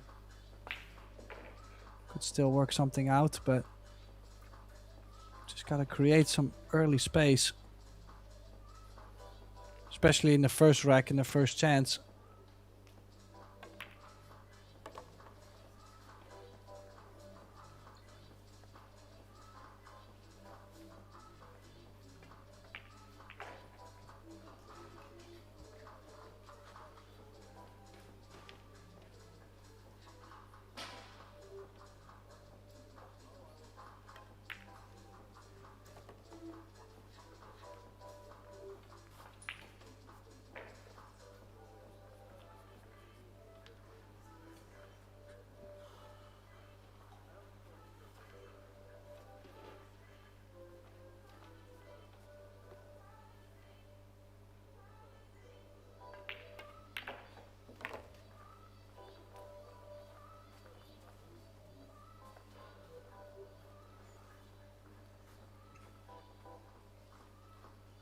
Yeah, it looks to be comfortable around the table though. I've mentioned it earlier, but we've been playing quite a lot of matches today, or they have been playing quite a lot of matches today. Just have to check if one of these two players, well, they did go through the winner's side, so that means they started with the last 16, so that means this is their 4th set race to 100. How's the pace? Oh, there is always a cut, but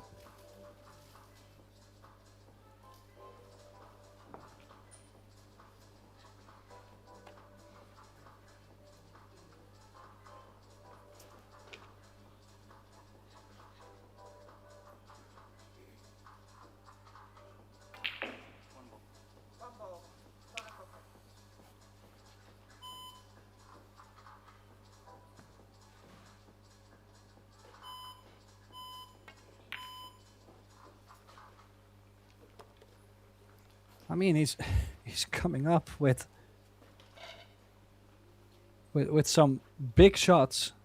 There's not much you can really complain about, but would like to see his cue ball be a bit closer, a bit better.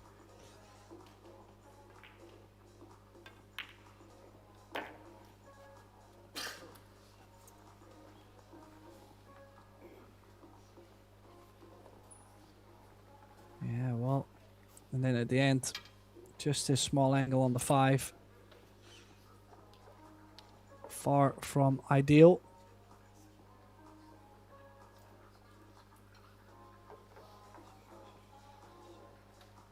Might be able to just stun out some angle and take a piece of the rack, but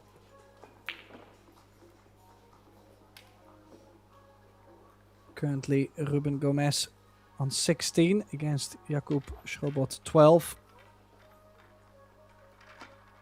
We're currently experiencing some small issues with the live scoring, so I will keep you up to date throughout the match. No worries, guys, I got your back.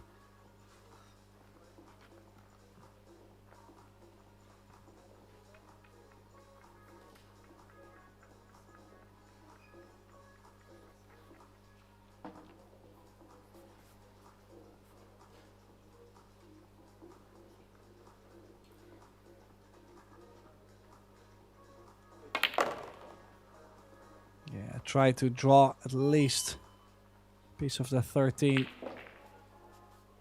So back to playing safe. That means Ruben is on 17, 12. Still a long way to go. It's a race to 100, guys.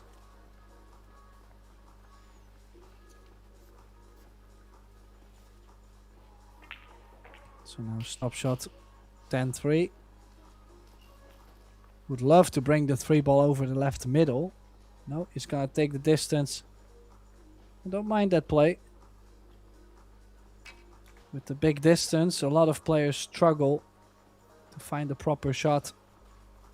But did he not leave something on the 10? Is there no 3-10 combination?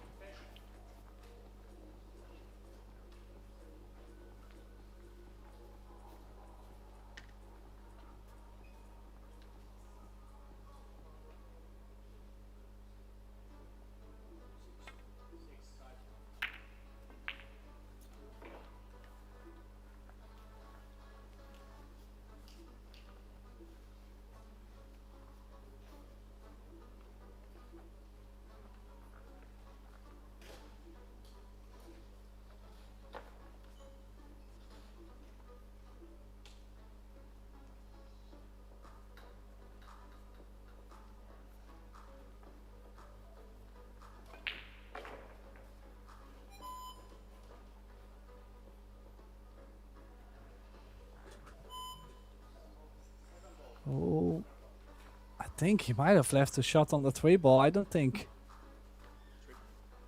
That was a good choice.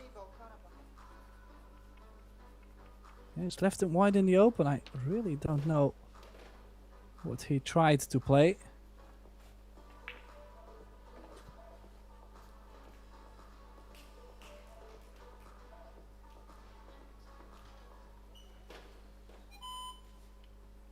Extension.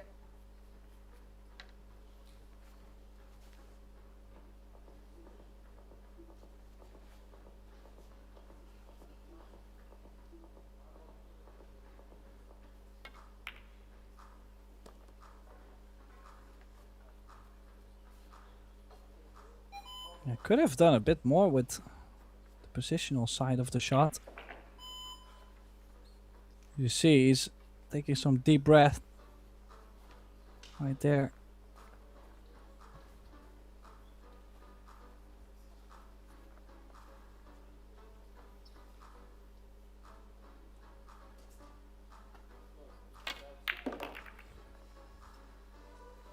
Chose to go into it. I don't. Well, he's got the 10 still. It's just barely going right.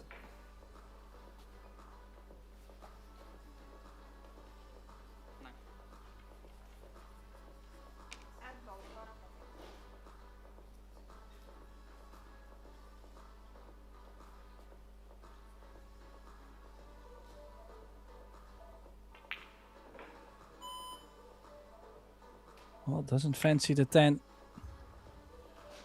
Most is 9. Pocket speed works. So far has been shooting his way out of trouble.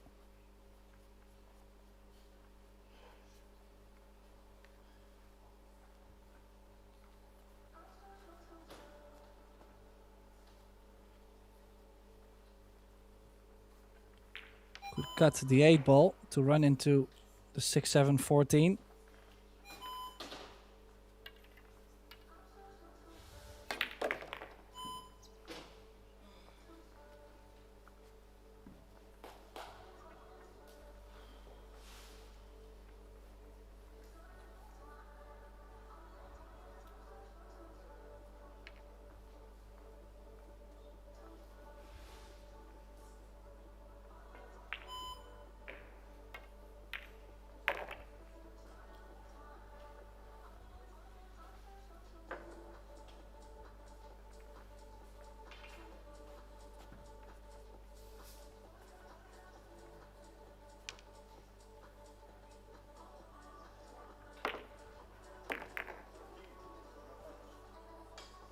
Well, now the 6 does work as a break shot, but it's not easy to get the proper angle on it.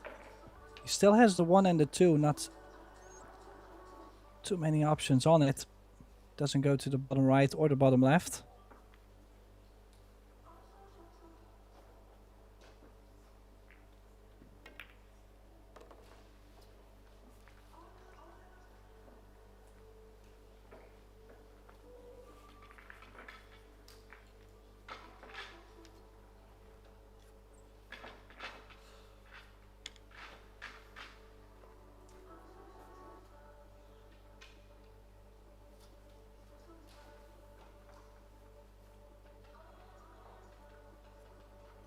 Looks like he's now taking away the 6. Give yourself at least the angle on the 4. Ooh, bit pacey. I was gonna say, maybe even stop the cue ball, take the angle on the 4 and nudge the 2 ball over into a break ball position.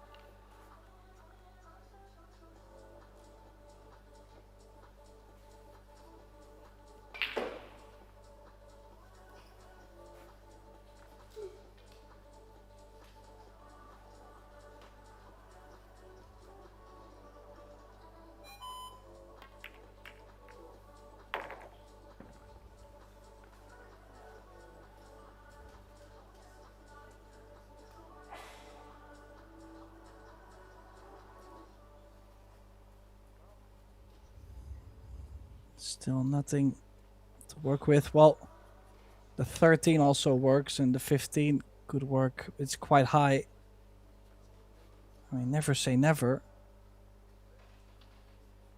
Just slowly this way. I mean, even though he's not getting great results, great outcomes. He makes balls. He's on 27.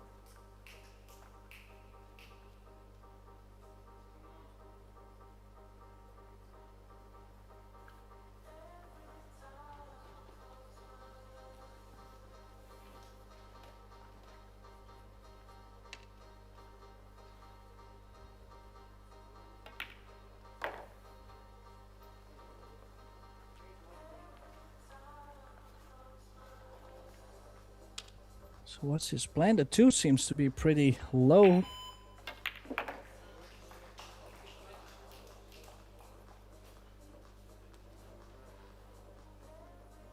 Maybe if you put yourself just a little straighter, you could still draw into a piece of the stack, but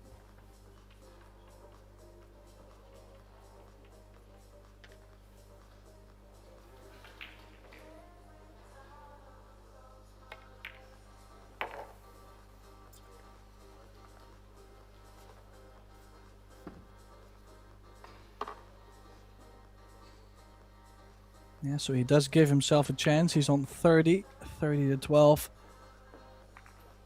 Me personally, not a great fan. Now on the other table, as you can see, the German trailing, but not by much. Haojing Zhang 22, Max Banco 24. So far a close match in a race for 75. Now don't forget, next to, you know, like, you could have a life-changing moment. You know, you start to become European champion, you get extra confidence. Now you get qualified into the World Junior Championship. You just don't know where you might land, you know, especially at that age. You feel like everything is new. You don't know what you're capable of. You don't know what's actually possible in sports.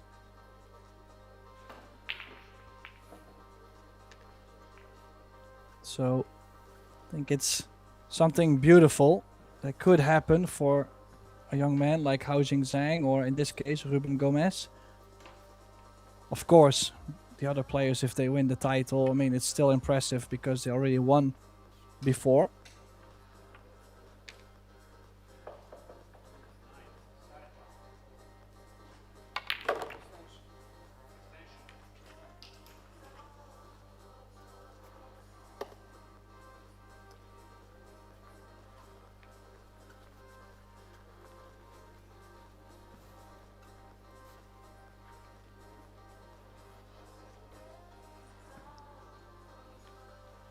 I think it's impressive how he's managing to get through these racks, because if you look at this, that big cluster, maybe if the 11 does go, it does have a nice split.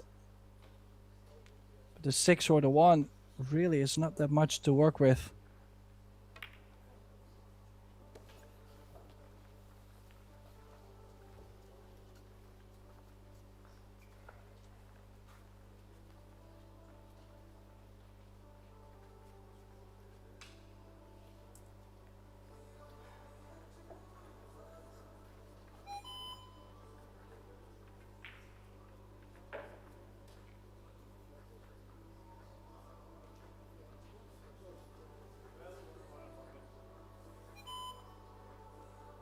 Can he maybe stop the cue ball to play the 11 in the middle?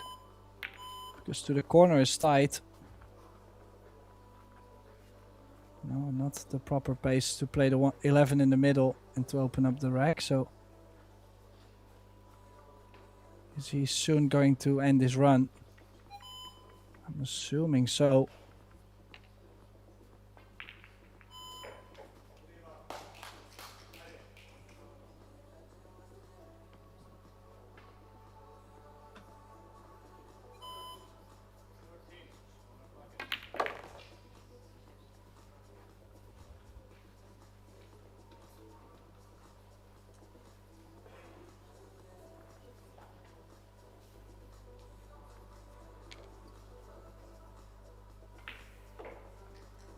Oh, the 11 goes.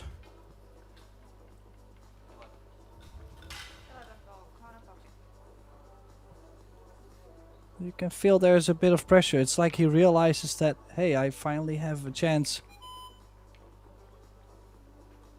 to get this rack open, even though it was tight from the beginning.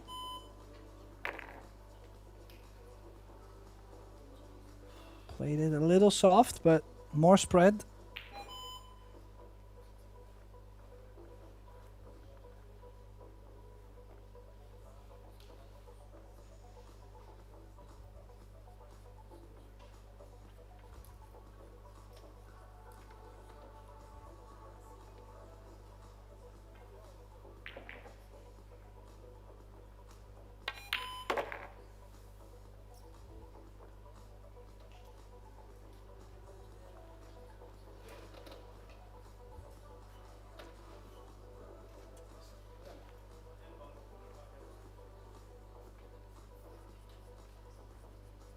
Still a little bit of work, and also, if you think about it, no nice break shots yet. Nothing nicely on the side of the rack. Extension.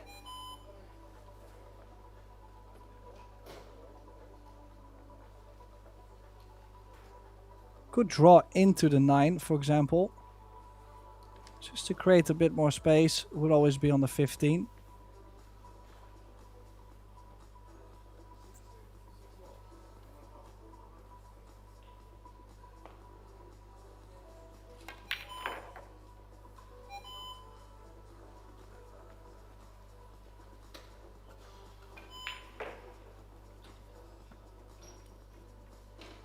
Or maybe now. Cannot wait too long. That cluster. Ooh, we did catch it on the top side, so that's going to create more distance.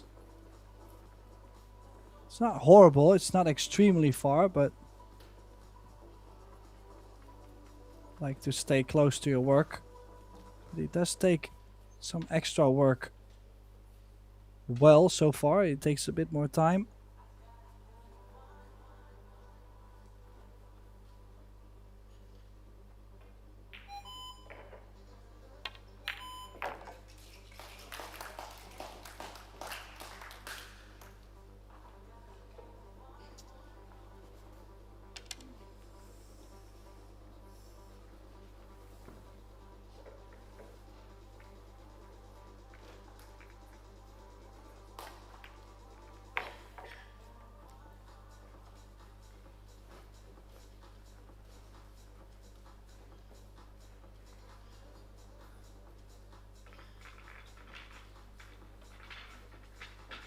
Yeah, and then again, towards the end of the rack, you really gets things done, you know. It's in the end, make a ball, you win. Miss a ball, you lose. Well, he is currently making them. Very soon, he's gonna be close to halfway of this match.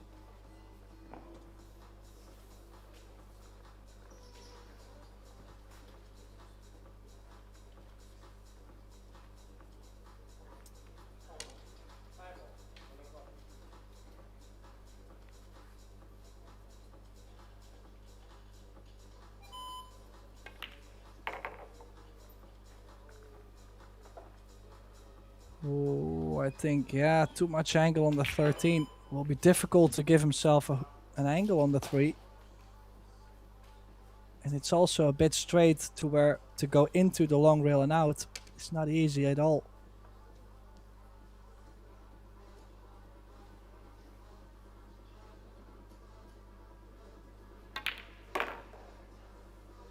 So why don't we go with top left spin? Well, he's gonna get a bit more distance.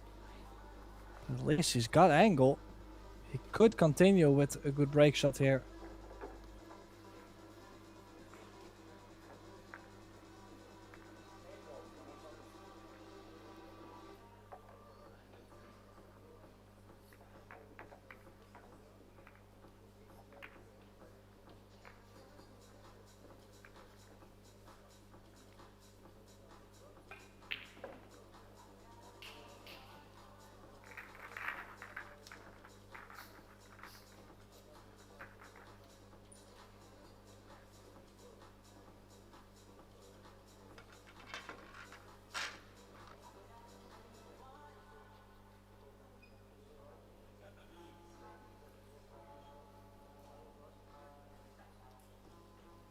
In the meantime, table 2, Max taking a bit of distance. 12 points up, does have an open table up for grabs, so could push himself near the 50-point mark. My colleague Mark White on table 2. This is a big shot though for the Portuguese. Yeah, nice and clean. Didn't take too much risk to go fully aggressive, but he was always going to hit head on the stack. If he could take the 5, that would be great. That would open up probably a path for the 8. If the 8 goes by the 1, I really like to take the 5 ball.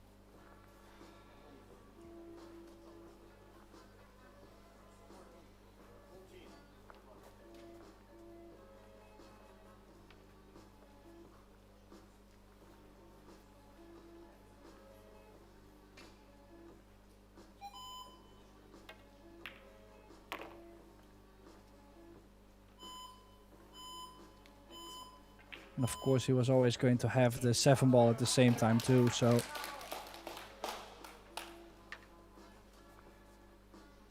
Well, he's going very aggressive. He really wants that 8 ball. Does not have to take it on now if he feels a bit nervous.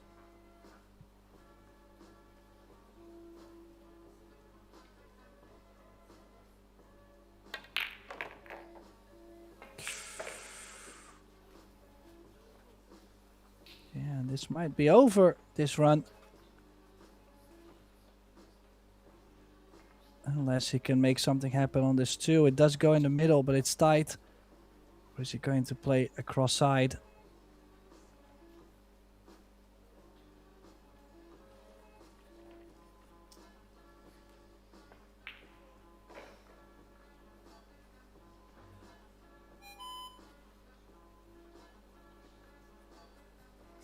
Yeah, running out of time.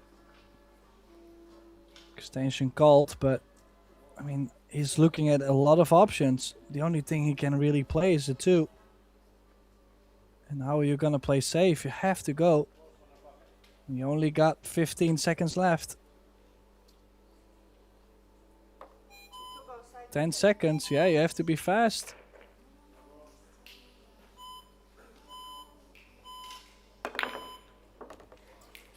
Oh, what a shot. Does the cue will stay on the table? Does it stay? Yes, it does, and he's on the 13. What a shot he's just played right there. Ruben Gomez.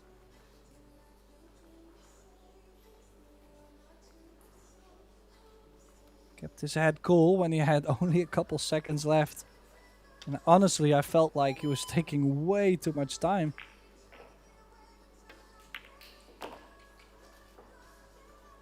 So back on track means he's on 50 now.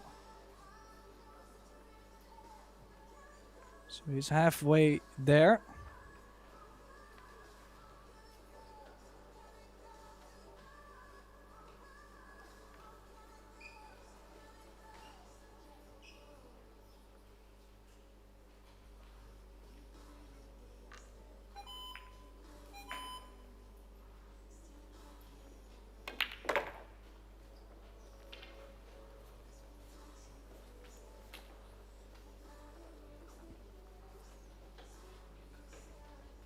Well,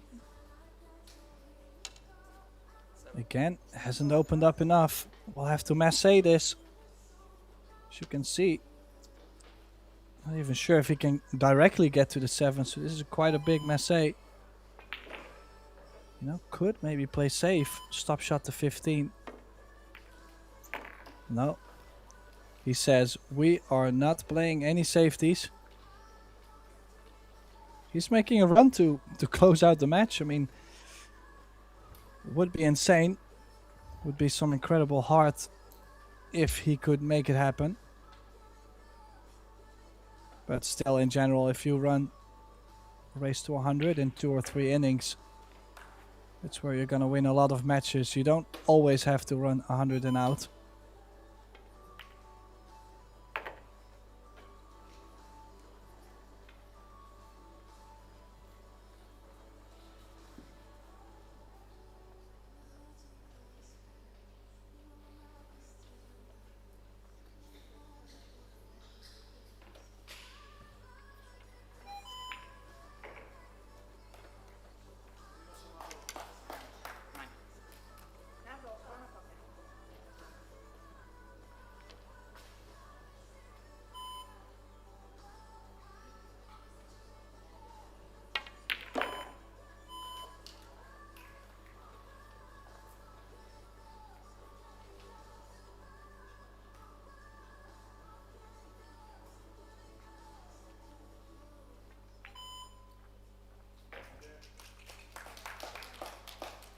Well, his shot making has been on point so far.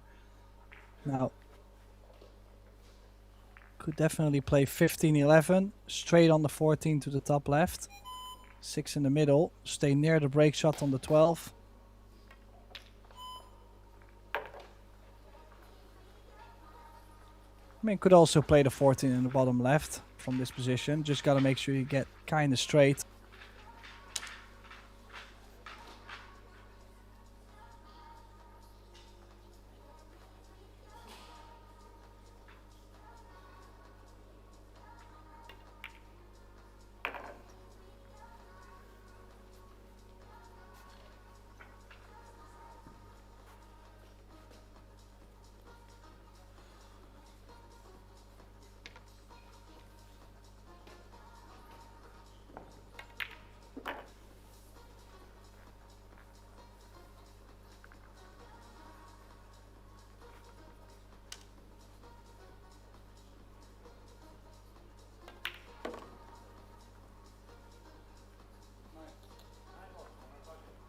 Yeah, so he adds another rack to his side of the scoreboard. 58-12. If he keeps playing like this, I mean, his recovery has been really well overall. So I'm just wondering, like, how long can you stretch this kind of feeling? He must be feeling it that bunch. Feels like he barely can miss a ball.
Yeah, now this is a nice spread. Again, just a couple balls staying together, but look at the spread around it. Could tap the 7 in, leave yourself a little angle on the 1. Go right back into it, for example. Could go into it right now. Yeah, I like that. Nicely spotted.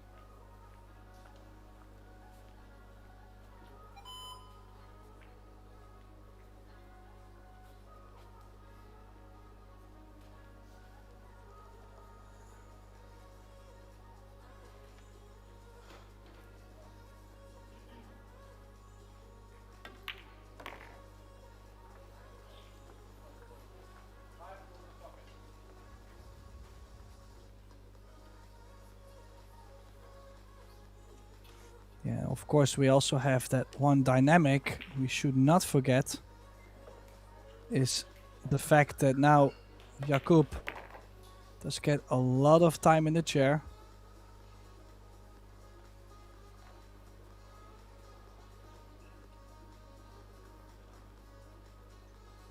So could get him out of stroke.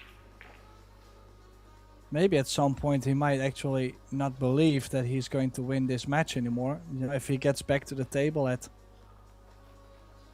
well, his opponent on 80, he might feel like, well, I have to run 30, 40, 50 to even make a chance. So some players, they really think about the odds, could bring them down. Some of them, they kind of dream still. They say, oh man, if I can get the out here, that would be so cool. But not everybody does that. 8 ball. Corner pocket. Now, I'm a bit surprised that he's now messing with the 8.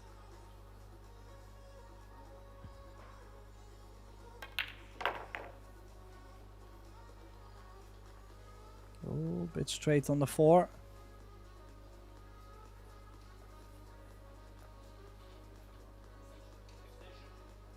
I mean, in the end, he's gonna get above 70 if he runs out.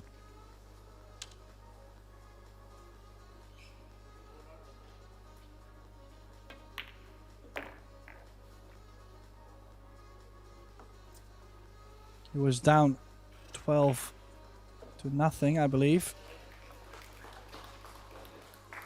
And it's not like he didn't have to play in between, like a safety in between. It's also not like he's taken many innings to get himself to this point.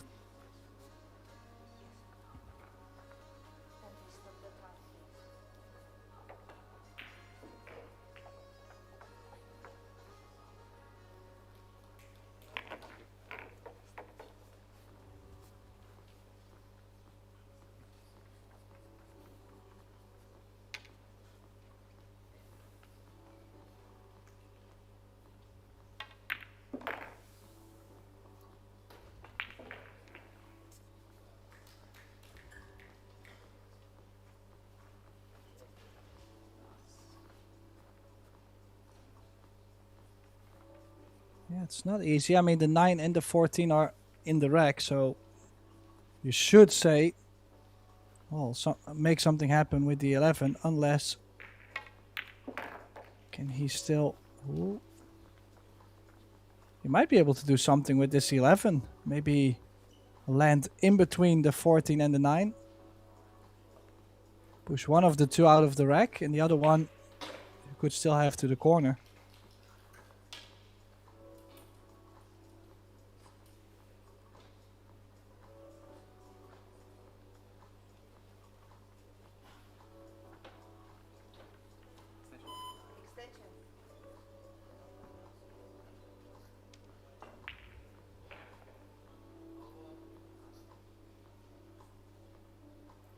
Yeah, the other option is indeed to take the 9, go off the 14 to give yourself an angle on the 11, possibly to the middle.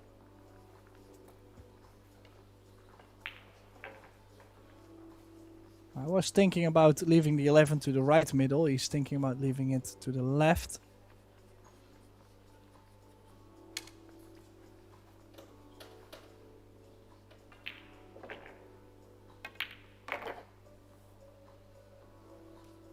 Does he get angle? Does he get angle?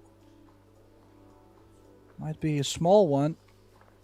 Might be just enough for stun follow. Catch a piece of the rack.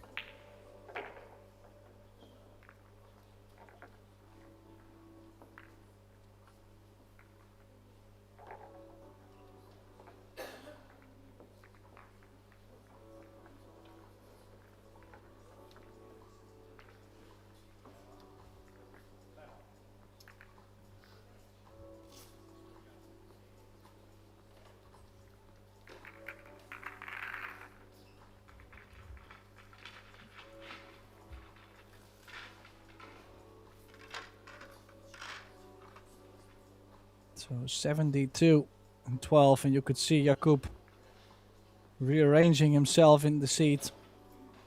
Can imagine after some time you feel a bit frosty. Now in the other final, Max Benko 48, Hao Jingzhang 36, so it's kind of a close one still. Back to this one, can he punch a slight angle? He only needs to catch the 7, the 15 or the 7. Could be enough to still have something. Yeah, just like that. I mean, he was never gonna get a lot, but he's making that just happen. And I feel like every ball from this point he makes, the more Jakub is gonna feel like, man, what is even happening?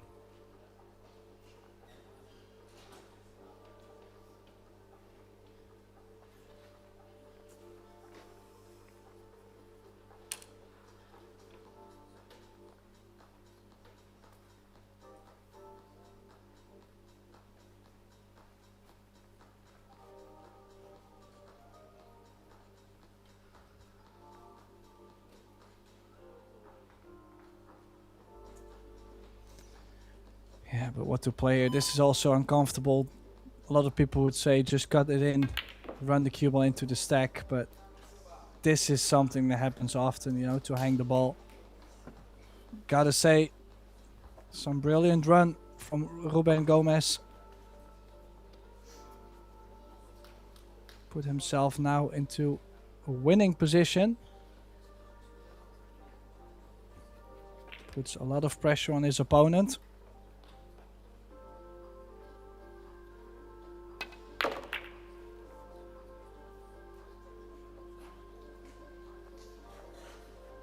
Oh, and this also just barely working out well with the 7 just coming back.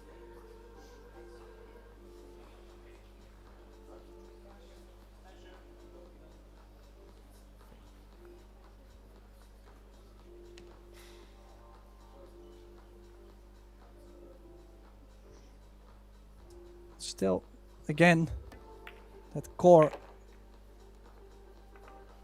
staying there. Tapping on the table, knows he's a bit fortunate to land on this 9. But gotta find a ball soon to open up the rest of the stack. Maybe the 2, maybe the 10. I think he might be able to follow off this 9 to give himself that chance.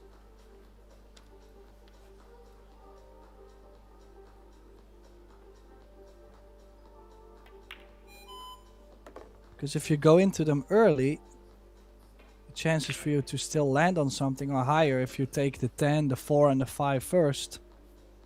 Then you could stay in the stack and not even have something into the middle, for example.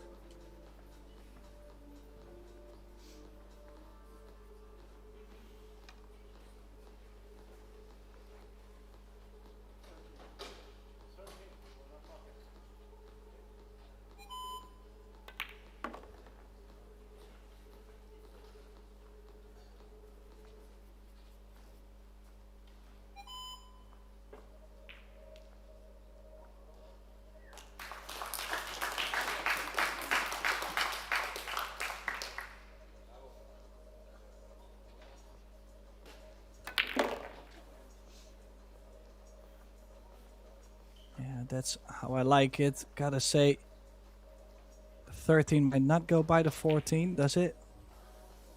Because otherwise the 4 or the 12 are not too great either. 14 ball corner pocket. Oh, he's called a 14. He's just flat out going for this combination. This is tough. I'd rather play the 4. Oh, beautiful combo. What a risk he took there.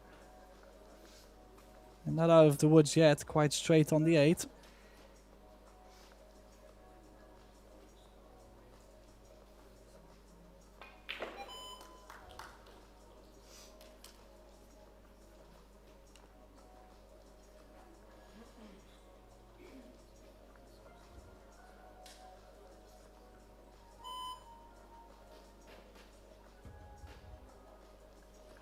So I'm going to draw back to playing to the top left.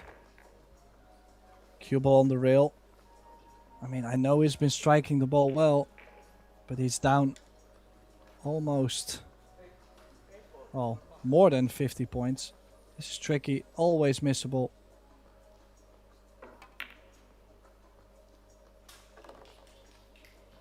Well, not again. He hits those so pure.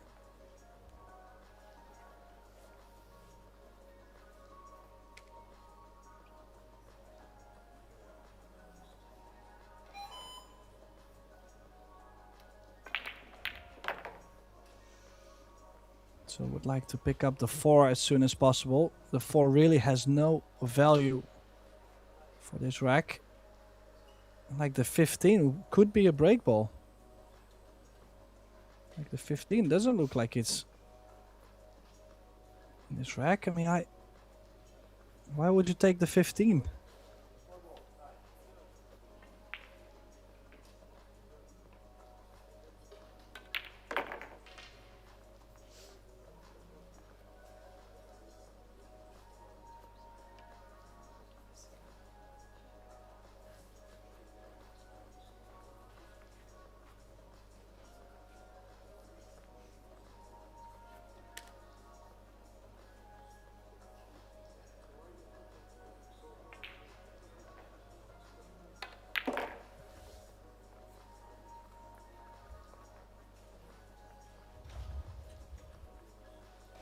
Yeah, the only thing I can imagine is him trying to give himself angle on the 4 to cross over to bring himself perfect on the 10 with some angle, but just a lot of traveling. If he lands straight on this 4, I was gonna say straight on the 4 is, well, end of run almost.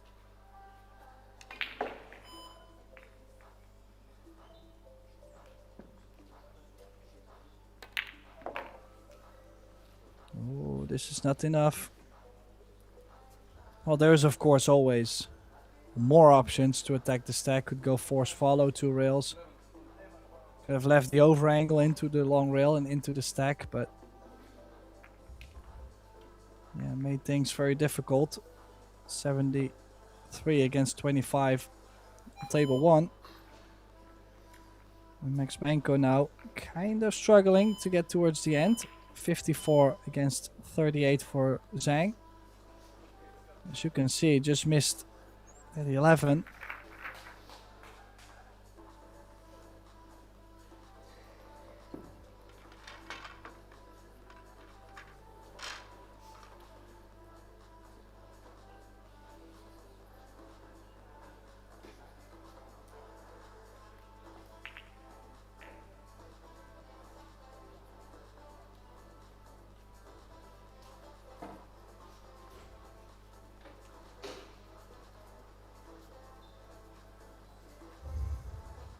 Yeah, I think he should be okay still with top left. To go 2 rails, try to catch the 12 or the 8. Should give you a shot.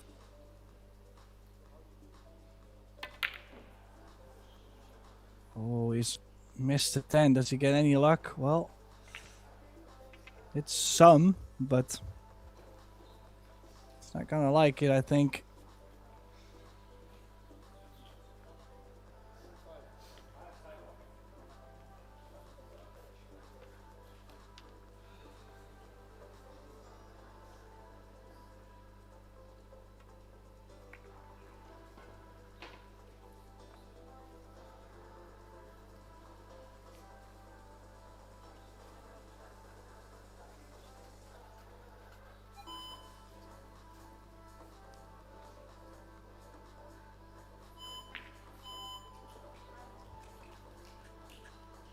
Yeah, important safety battle this will be.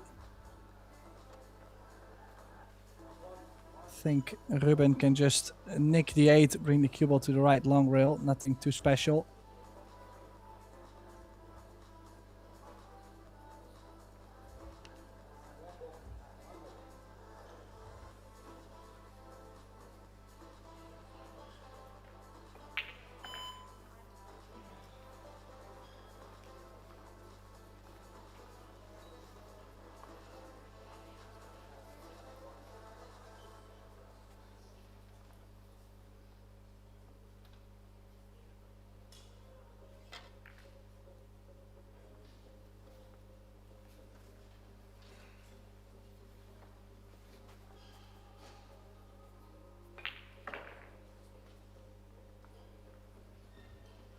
Yeah, now could take on a thin cut on the 8 and leave the cue ball near the top left corner and say to Schrobot, hey, why don't you just cut the 10 in, and if you miss, you give me the set. Like, this is a point where you could apply some pressure. He's actually considering the 8 in the top right.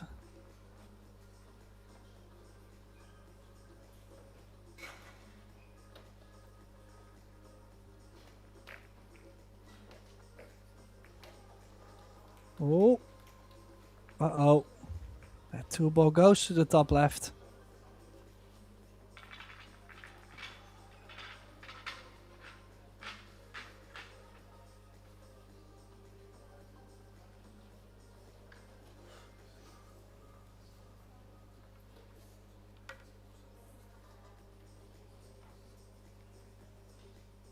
I'm surprised he's actually not shooting the 2.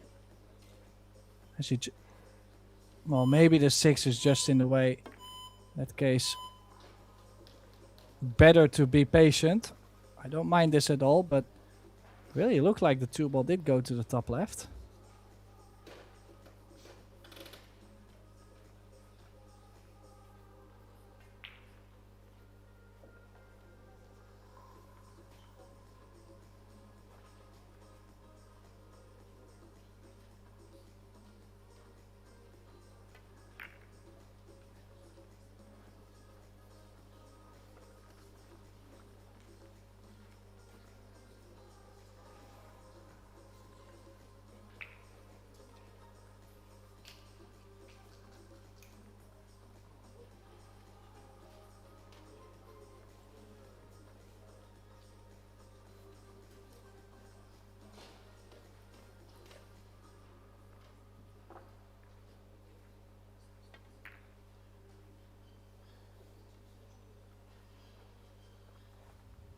Does the 13 go to the top left? I don't think so.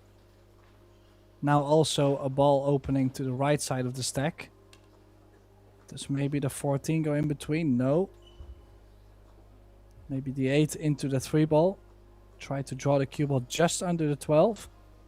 But slowly the options are starting to run out. Like, there's not so many left.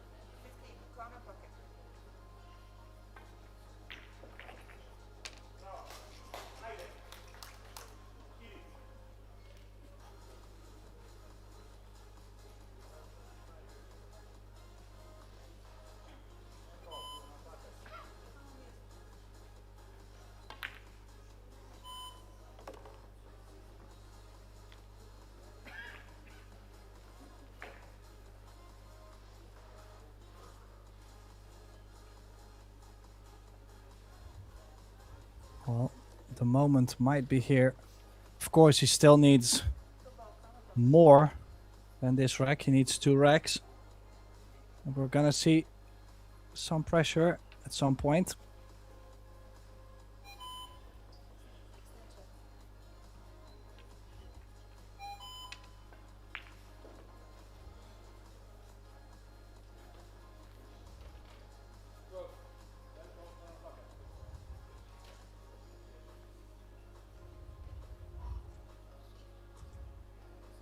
Has to float this 2-ball into the corner, indeed. Can he float by those 2 balls and have the 4 into the bottom right? Can he miss the 10 and the 6?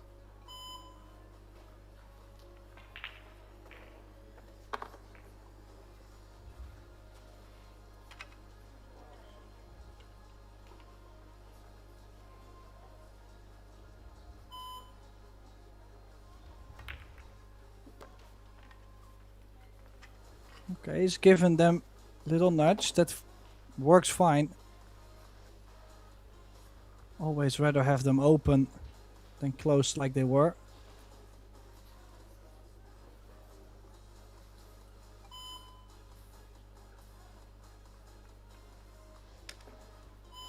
So now, is he going to play onto the 3-ball or maybe an angle on the 6? Soon he will have to do something with the stack though. He cannot just wait over and over.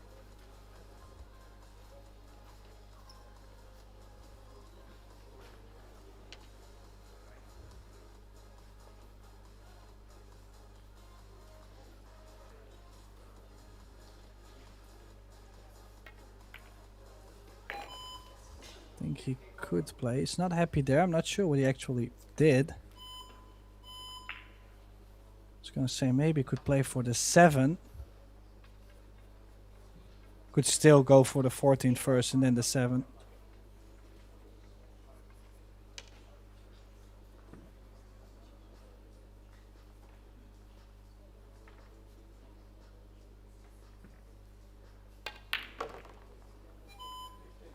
Well, took somewhat of a risk. The 9-ball is now pushed out for a break shot. I really like to try and get off the 6. Try to leave myself an angle on the 4. To open up the remaining balls, push them over to the right.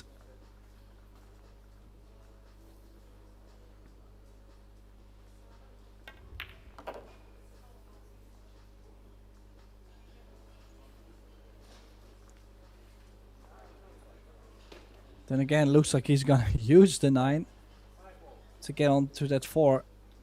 I just kind of feel like it's a bit of a waste of his break shot he could have had. But in the position he is now, he has to.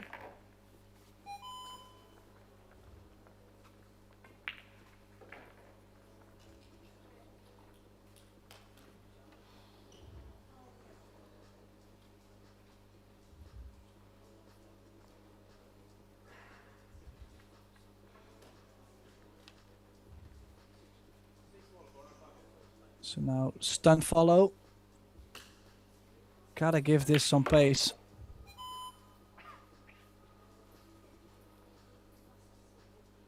Well, might as well take the 5 and run into them again.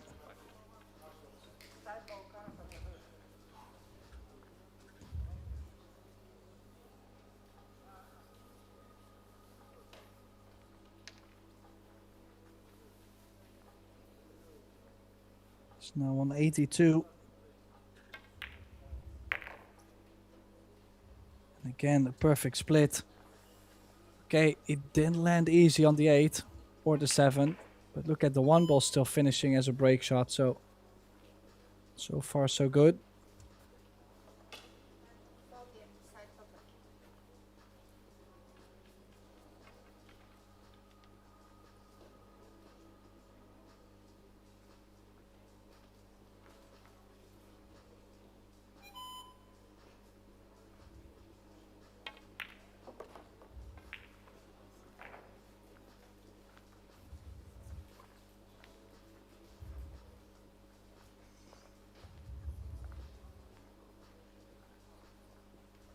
Yeah, the only thing you can say is big credits to how he's handling himself. I mean, you would say a big occasion.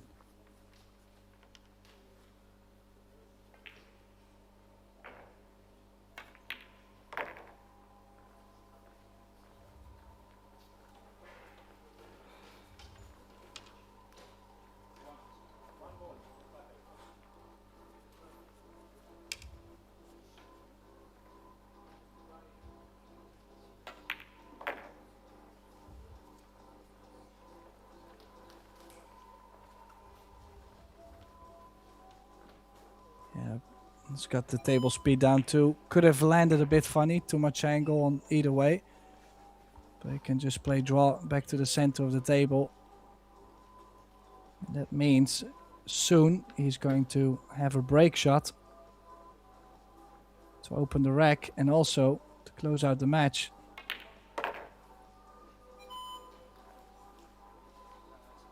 If he closes out from this point, I have to say that would be a terrific performance. But I would have liked more angle in this one ball. That rack is not going to be shattered. On table 2. Banco now on 71 against Zhang 40. 72 and a break shot. So if he can only get 2-3 balls out, should be enough.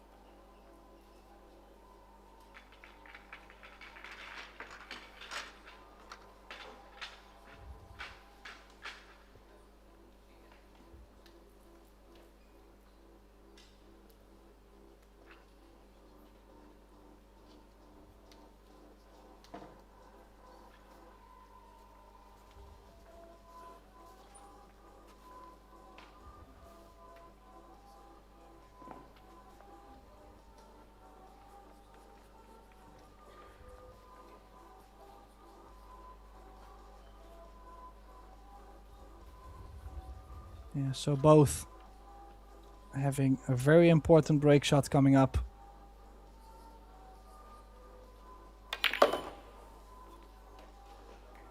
Oh, that 15 coming out nicely, the 8 coming out. Let's see, can he still take the 15? Get straight on the 8. And then give himself an angle on the 7 to rip all the other balls open.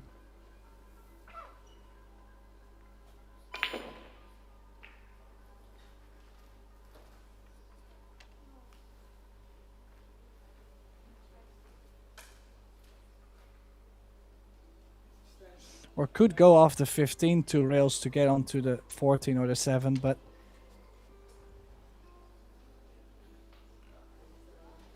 some way this one's kind of tense. He feels like this one could be missed.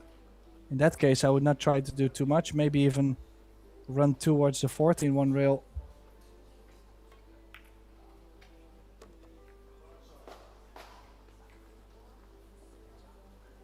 And this now, he's perfect on the 8. Tap the 8 in, give yourself angle on the 7. Run into the 10.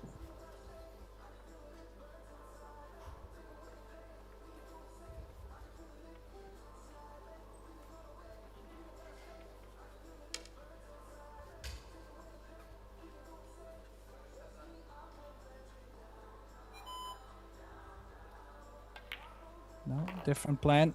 Wants the angle on the 14. I just feel like if you go off the 14 into the 9 is going to move into the 11. The 10 is going to move with the 13. Just don't think it's going to be a big explosion. Might have to play a bump now into the 2 and try again with the 9, but small detail, small choice. Oh, he's found the window. He's found the window just in between those balls to spread them open to the left. Not an ideal finish, but on the other side, make one good shot. And this could be for the title.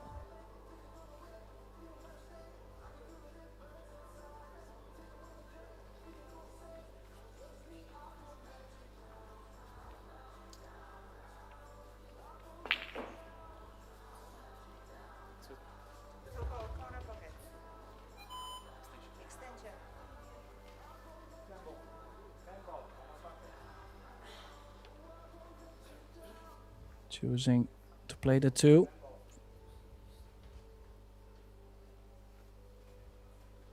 Could also take the cut on the 8, I feel like, but should be fine with this 2 ball.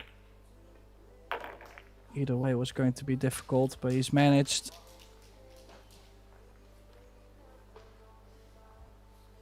So now only a couple balls to go, 8 balls to go on the left. And 2 balls. Nope. That was the final ball, so Max Benko, even though didn't come easy yesterday, he is the European under-17 straight pull champion. Congratulations. Also, of course, to Haojing Zhang from Germany. Great second place.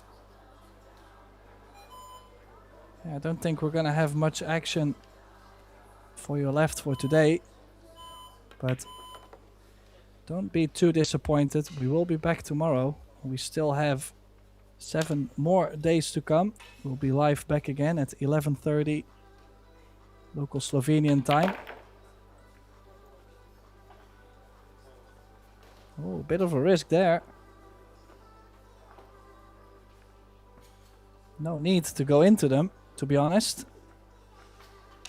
Kind of fortunate to still have the 6 into the middle, and well, he's pushed now the 11 over the corner, so shape shouldn't be a problem.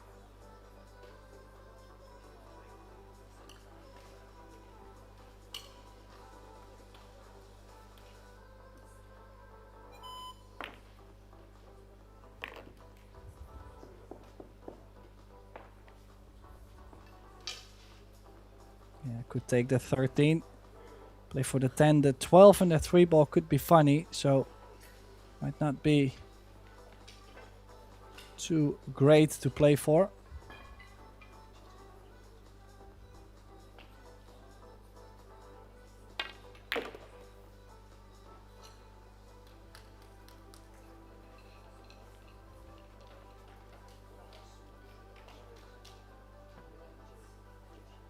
Four balls away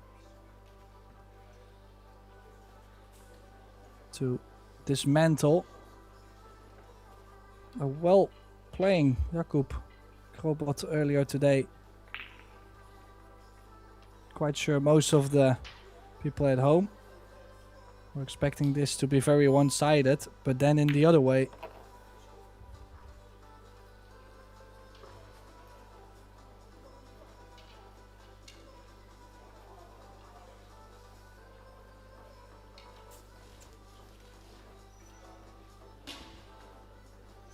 Of course, we still have the 10 ball that started today. Tomorrow, 8 ball, 9 ball, and the teams division. So many more opportunities to win medals, to gain status, to have beautiful experiences, to maybe grow into something you would have never expected to grow into. I like playing the 10 first, 10 and then the 13 into the left middle for the title.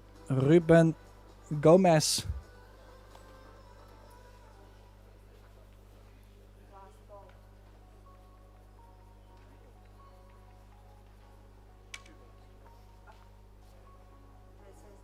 I know. It's 2. 99? It's 2. I double.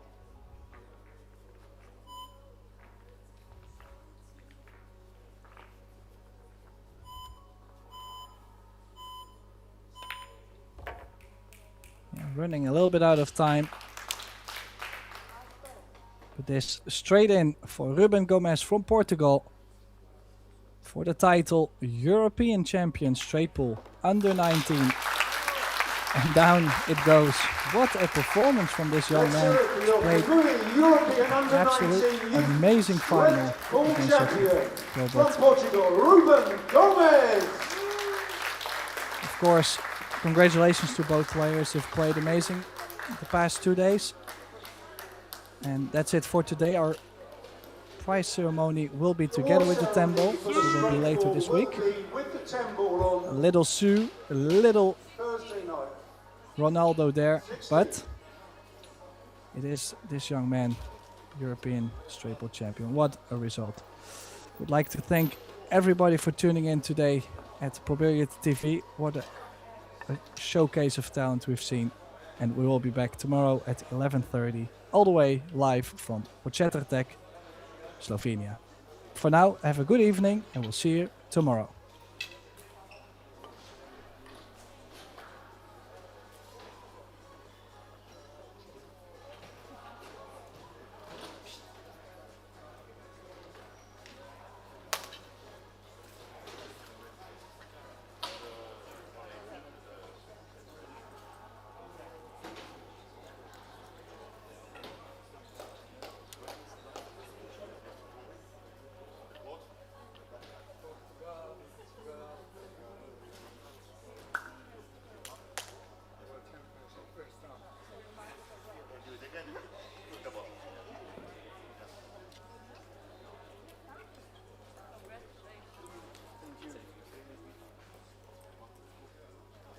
So we need to take a picture? Yes, I would like to finish assembling your Oh, okay.